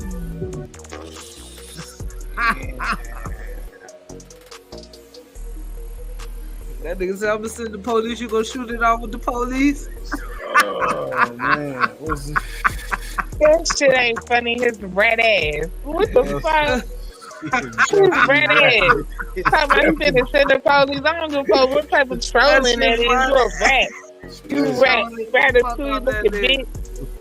Ratatouille looking bitch. Ain't gonna do shit. He pissed me off the whole time, bro. Like, what the fuck you mean? That will make you crash out, bitch. What? Oh, man, fuck him. He should have went and showed them some. Don't play with me. Man, whatever. Red ass talk about if I call the police, you gonna sit it out with the police. That nigga came on that bitch spazzing, boy. Yeah. Send that boy I can hear it in his soul. He'll do it for real. Oh. Shit. He ain't got nothing to lose. He already on the run. On God, 6 Dub. He already on the run for the Fulio shit, so he ain't got shit to lose right now. 6 Dub. Most respecter ain't got shit on a lot of shit. Like, chill out. That joint is... Nobody did it. He's a bitch. I don't give a nobody said. It's just... Never mind. Oh, that's wild, yeah. Hey, so what's up, man? It's still the weekend, man. It's still early for me, but we got it. I read to ask you, did you see that woo What's shit? up, yeah? Oh, you talking about woo when she wiped her pussy with the towel? Oh. I mean, Nutter gonna bring that on his show, but if he want to expose it, it's up to him. This is no. Oh yeah, that John Making Trippy Tuesday. Yeah. Like I said, don't get mad at me over the shit y'all do on here. Shit. Oh, who is y'all? I don't do nothing on here. I ain't talking. Boy, fuck yo, Mo 3 Sector 6 Dub. I do not care no more. I was part of that, don't you understand? The fuck? Oh shit. Hey man, no Diddy, damn Diddler. Oh Jaguar God. Wright been telling us, she told us. And what's up? What y'all think about Jayz? What y'all believe? What y'all think about the whole guy? You think they're gonna pull him into this indictment? You know, this whole I don't know. It's gonna take about a year or two. Hov got them connections for real though. You think he more powerful than Diddy, right? He might be. Shit. You know, goddamn, Hov sit with the team owners and all that shit. Diddy just partied with them niggas. Yeah. He the jester, so Puffy just a jester, but he's trying to say Hov is up in the niggas, like, you know what I mean? Yeah. Diddy might be the goddamn. He said no, 7? 27? They say it's gonna be about 26, 27. You know, so yeah. Bring this case in. Well, we find out who the fuck on that list. Beyonce taking her ass to jail too. They think they split, separating their money. You gonna have to put all that money in them kids' names. You know how to do it. Black folks know how to do shit like that. Facts.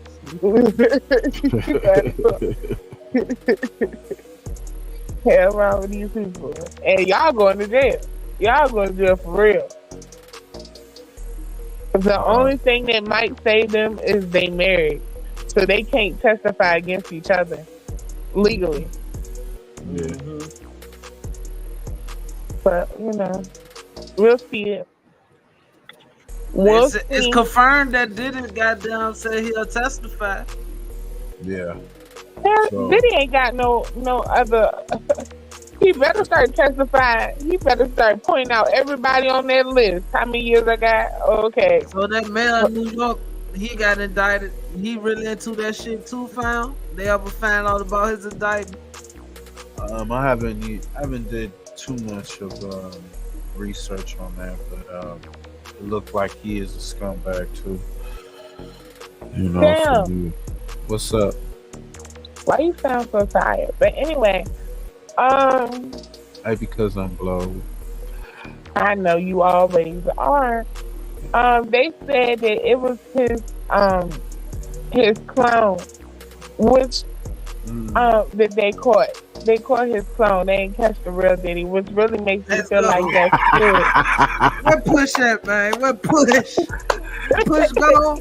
His phone died. So Okay. I was just he in the saying. bushes. He in the bushes, though.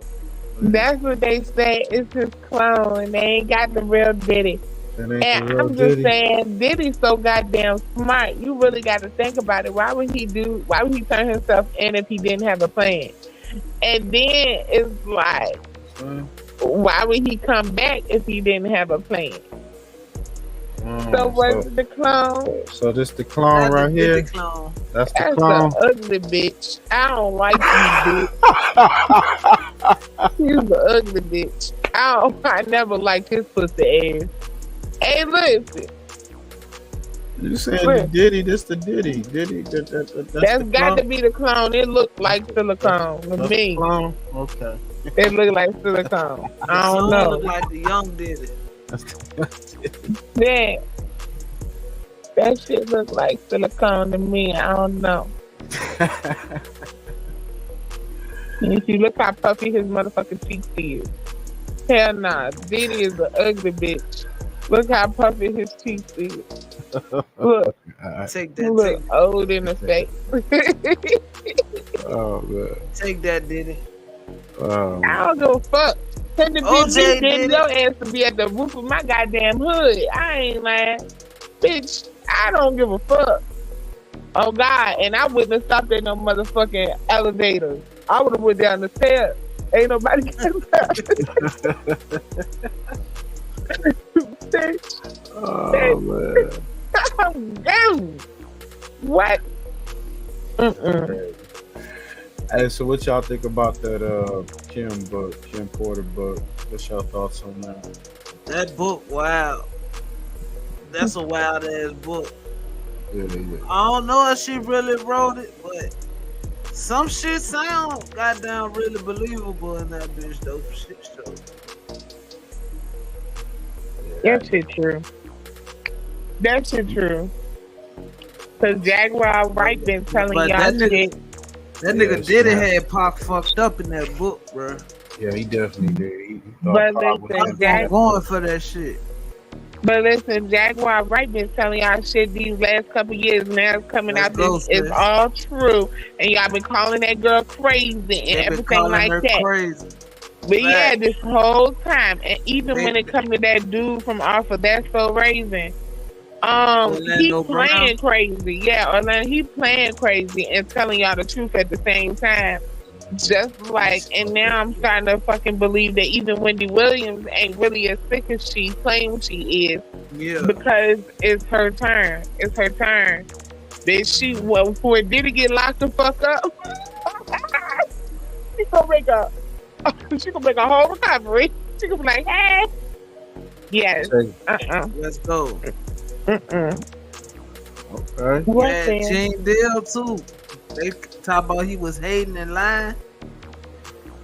I'm not gonna say everything he said is true verbatim, but you know, I'm gonna say a lot that what he's saying to me is true. You know, not everything, but a lot. Same with her, you know. So she talked about this a year ago. Kim Porter before Diddy got locked up. Shout out to some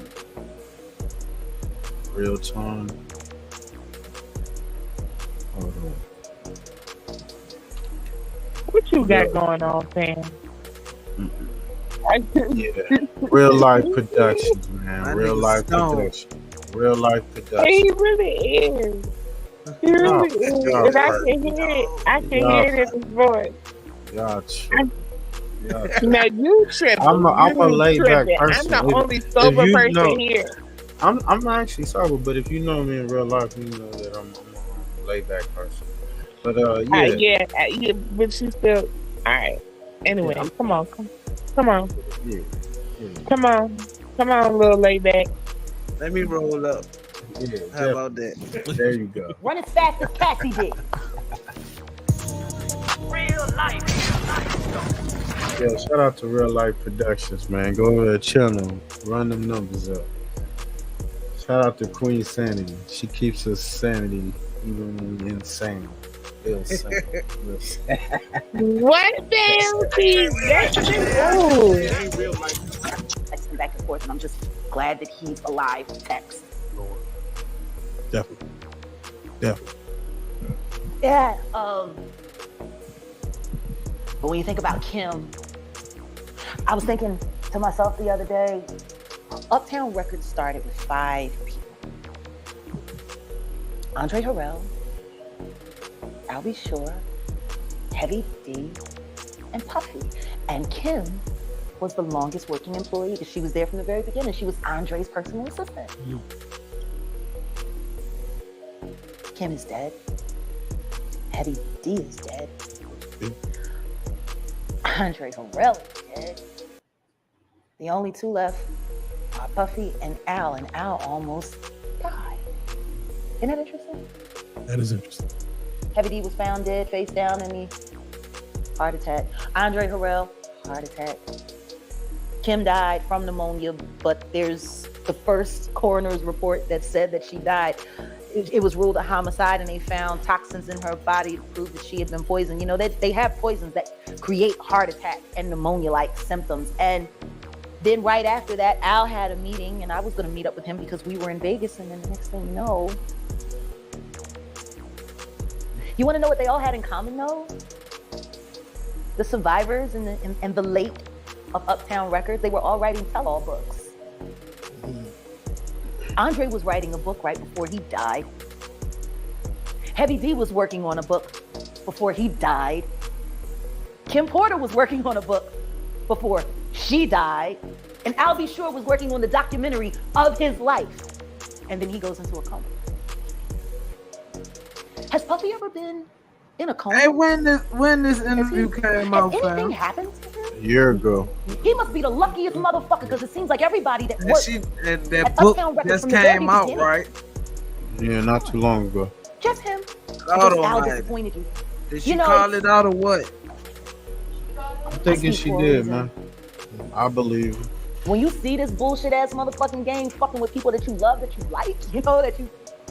There's too many coincidences. She says bullshit ass game because it definitely is. You. Fuck you, honeycomb.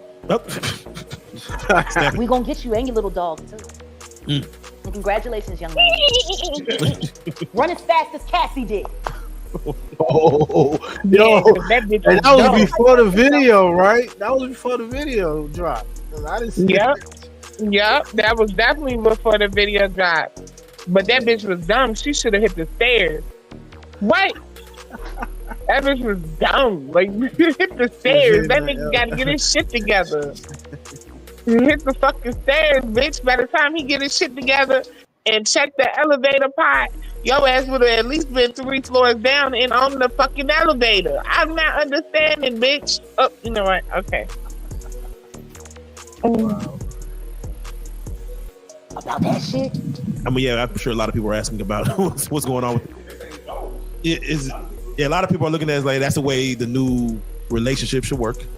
Was to get paid? Yeah, She was basically. getting $500K a month. She quit because he dropped her down. Yeah, I think that's where they're at with it now. No, but understand this. Think about this. And there are women in this room. Why would you quit? What the fuck is going on that 250,000 ain't enough? Ladies? Like, fuck the fact that he... I'm just saying, fuck the fact that he cut from 500 to 200. Who the fuck gives a shit? 200K? Who 250K? Who turned it down 250K a month? What the fuck is going on in Good question, y'all. Who turning down 250K, man? Yeah. Women. That's Women. crazy. in that relationship that 250K ain't enough? Can see some things.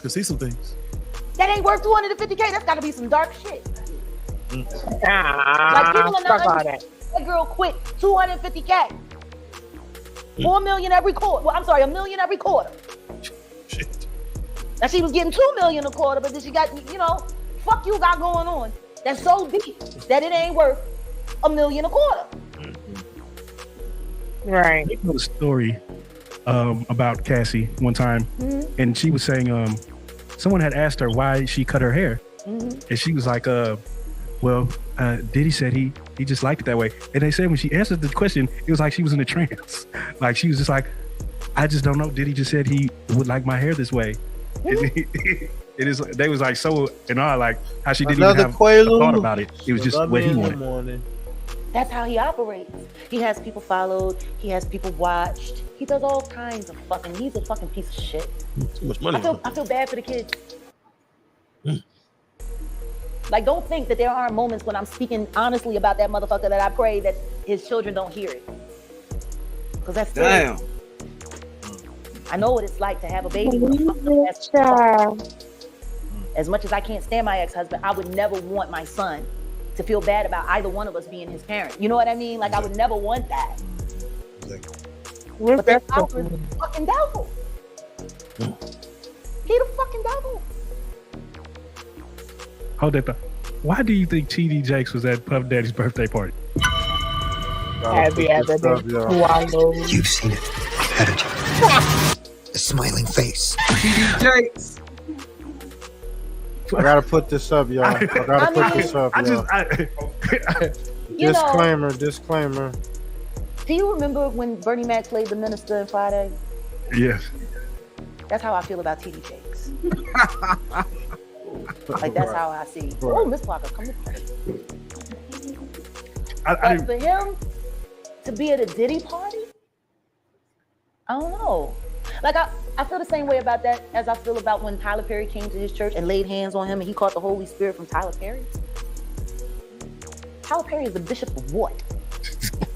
Like, I've never, like, and I cut a check for 100, and I'm gonna lay my hands on your bishop, and he said, and then the bitch said, it's on the fucking internet. He's he's doing all of this, right? And then there's a woman on the dais screaming, push the baby out, birth that baby, push the.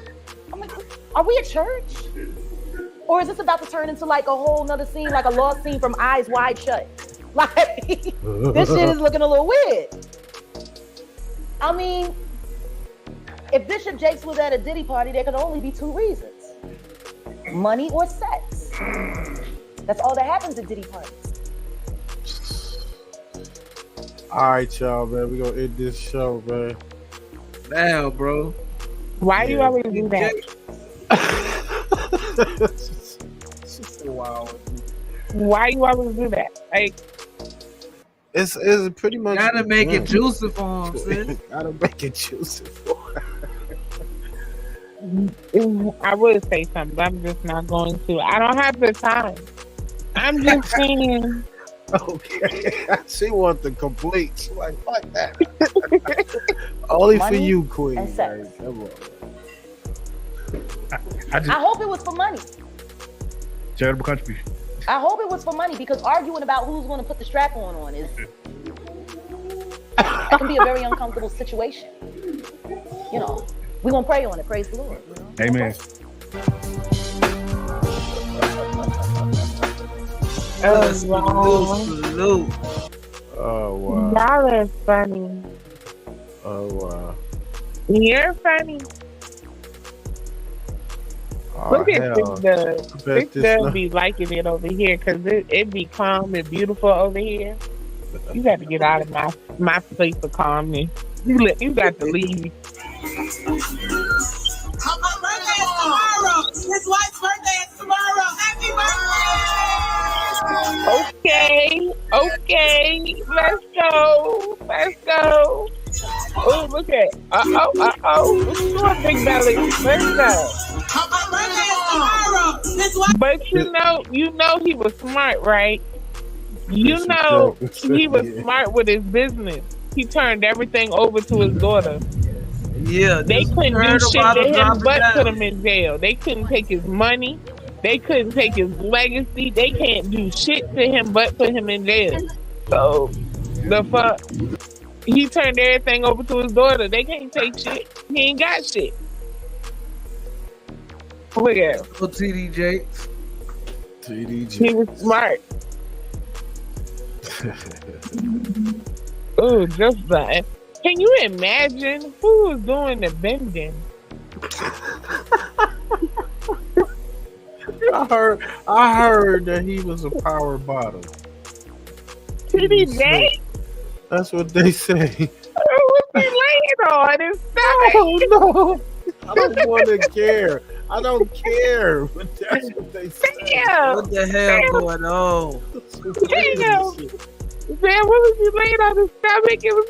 I don't know. That's disgusting. Slamming his stomach into the bed. I don't. Okay. That's really weird. So, but I mean, what in the book they said Cali, DJ Cali was in the bed with allegedly with Puffy. So Puffy like a big. He like a big. He like his grown man big. He like the fill on shit. What? Oh, that's funny. That's crazy. I understand, Puffy. I understand. I like him big too. Shit. Hey, what you got coming up? What can we expect on your channel? Oh. She got the chill zone. The chill zone, nigga. Chill zone. Wicked chill. Nah, man. Everybody chills on my channel. Like people that you don't expect to hit the link, they hit my link. It's like unexpected interviews and stuff just be coming up from people that's like been on the YouTube streets for such a long time, and they love and support me. And that I do. That's why I like to call myself, your favorite blogger, because it's kind of like you bitches don't like me, but the bitches that you love me, and that's all to it. You know what I mean? Like, it's okay. I'm a little kept secret, but yeah, I'm not. I need to have my conversation started, but y'all won't get it together, and y'all won't have communication with me. So, we got you, sis. We gonna start a group junk on Instagram. Yeah. Yes, we need. Hold on, wait a minute. I need one for my channel. And then y'all need one for y'all's channels because y'all have things going on that I ain't got nothing to do with. You heard. Here we go, y'all. For the TDJs. This for the TDJ people out there. And some fish that are farm raised. Man, these preachers are hell raised. That's right. Raised by the devil out of hell. That's right. That's why he pleased you. He pleased you. That's why he preached what you love to hear. Mm-hmm. That's why you like to get close to him and they make you his friend, his buddy, That's right. his pal, so he can, especially if you's a big money giver. Oh, yes. Oh, man. Hey, man, I often think moreover when that cross-dresser Tyler Perry went off into some fake tongue. Hey, man, Casper the Ghost couldn't do better. Hey, man.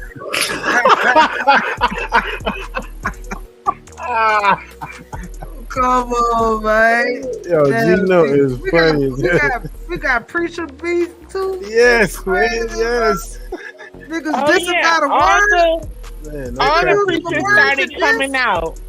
All the preachers started coming out saying fuck his ass. Like they don't fuck with him. Like he's really on this island all alone. So but it really don't fucking matter because he has ordained his daughter to be the head of the church now. So the daughter is the head of the church. He really ain't got shit but his name.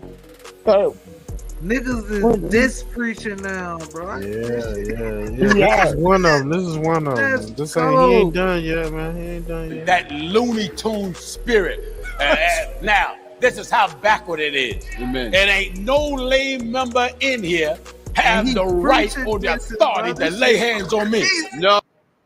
This shit crazy, bro. You see how mad he is? He was pissed the fuck out. You can tell he mean every motherfucking thing he's saying. Fucking talk about. They won't fucking with him. I ain't gonna let no cross-dresser touch me. Because I know who I am. I came to hear the master say, well done, thou good and faithful servant. Geno Jennings is a bold preacher known for his straightforward and unapologetic approach to delivering his messages. He's often praised for his fearlessness in addressing controversial topics and expressing the views of the scriptures without hesitation. During one of his live broadcasts, he publicly criticized TD Jakes for associating with Diddy and attending his parties. TD Jakes was hanging out at a rapper and twerking party that Puff Daddy held. He's sitting right there, old TD Snakes. Amen. They there twerking and everything. TD Snakes right there.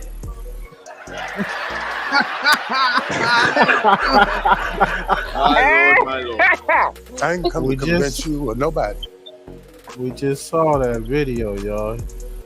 Boy, he was getting his groove on.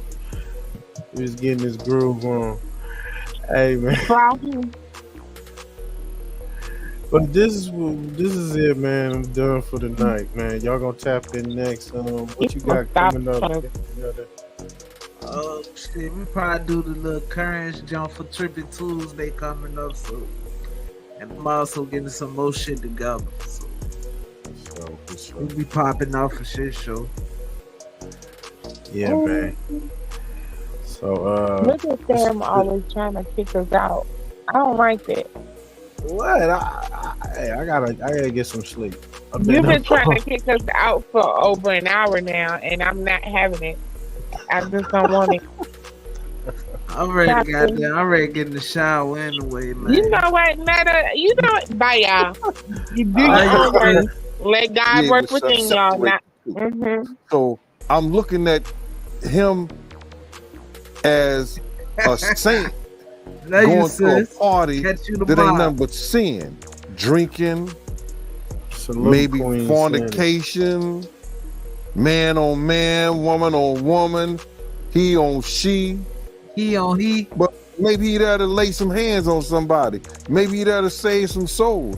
I know he got a contract with Revolt, so I'm just like, it's just real strange that he would be found at any kind of Diddy party or any kind of place with Diddy unless it's in a business atmosphere. With TDJ? So now what he's doing is he's making he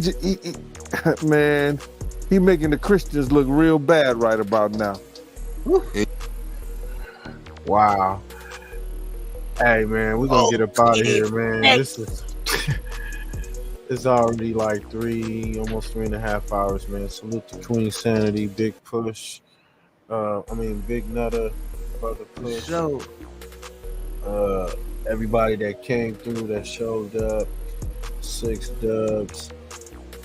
Man, the names. Who else pulled up, man? A few other folks, man.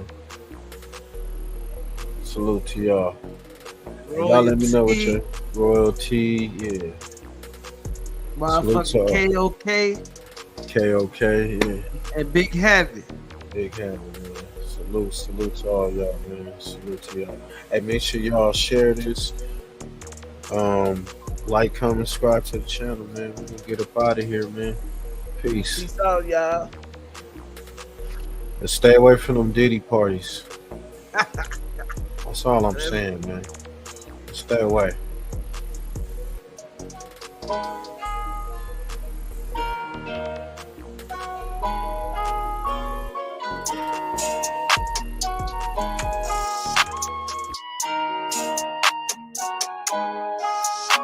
FirstFamRadio.com. FirstFamRadio.com. FirstFamRadio.com. I'm coming straight from the bottom, yeah. I had to hustle, yeah. I had no option. Full of this 40 on me. No something loose if you move, I'ma pop it. Bitch, I'm a low. So I was cracking the nigga, it ain't know what's poppin'. I had to drop, they didn't wanna give me no jobs. I had no option. Yeah, bitch, I'm from the grove. Door up your foes, yeah. I'm in this bitch with my bros. Bitches a go. I get them all by the low. Yeah, by the low. Yeah, solid bitch, I never fold. I never fold, bitch. I'm hot as a torch. Try to touch me, you get scorched. Car faster than a Porsche. All I know, no watch me score. Master Yoda got the force. It's all I think that there's no force. They don't wanna see me young. That's why I did this on my own. Own or nigga shit. No handouts or no loans. So don't call my phone. I get my whole city hope. They telling me that I'm the GOAT. You can go and take a vote. Where they come from cooking coke. Play with guns and on my nose. Bitch, you know I'm really young. Always gang it till I go. Roll cold until I go. Bitch, you know just how it go. Yeah, you know I'm reppin' foes. Yeah, I'm coming straight from the bottom. Yeah, I had to hustle. Yeah, I had no option. Full loaded 40 on me. No certain moves if you move, I'ma pop it. Bitch, I'm a low. So I was cracking the nigga. It ain't always poppin'. I had to trap. They didn't wanna give me no jobs. I had no option. Yeah, bitch, I'm from the grove. Door up your foes. Yeah, I'm in this bitch with my bros. Bitches a go. I get them and get them all by the low. Yeah, by the low. Yeah, solid bitch, I never fold. I never fold. I'm coming straight from the bottom. Yeah, I had to hustle. Yeah, I had no option. Full loaded 40 on me. No certain moves if you move, I'ma pop it. Bitch, I'm a low. So I was cracking the nigga. It ain't always poppin'. I had to trap. They didn't wanna give me no jobs. I had no option. Yeah, bitch, I'm from the grove. Door up your foes, yeah. I'm in this bitch with my FirstFamRadio.com. FirstFamRadio.com. What up, world? This is Grammy music producer Ryan Ghost Bowser rocking it out with First Fam West Radio and your man's Mr. Illustrator. And on the ones and twos, we got Crazy D. Spin that, man. Tools in the box, the haters wanna stop it. Mom's long like cocaine. I'm a fly in the bean, money is the reason. No reason about those games. Keep the tools in the box, the haters wanna stop it. Mom's long like cocaine. Pure white, Peruvian, take flight, ride the wind. Long nights, getting it in. Is this the life of a hooligan? Ninjas on the street, they're trying to avoid the chalk. Talk it out, maybe after let the haters spark. Gunshots, bury victims in the dirt quick. Circle of death, calling it the worst shift. Mind blown, mind gone. Just took a life he don't care about his own. But this is what the youth talk, turned up. Mommy offered those pills, plus she coked up. Out to celebrate, told it's the last days. Racing, chase away the pain of his lane. Ain't no shame, she peeling off her lace and things. FirstFamRadio.com. FirstFamRadio.com. FirstFamRadio.com. Got a grip, nigga, get a grip, nigga, with the gang and rolling with the Alpine banging. Homie, what you got a bag? FirstFamRadio.com. FirstFamRadio.com. Nigga, got a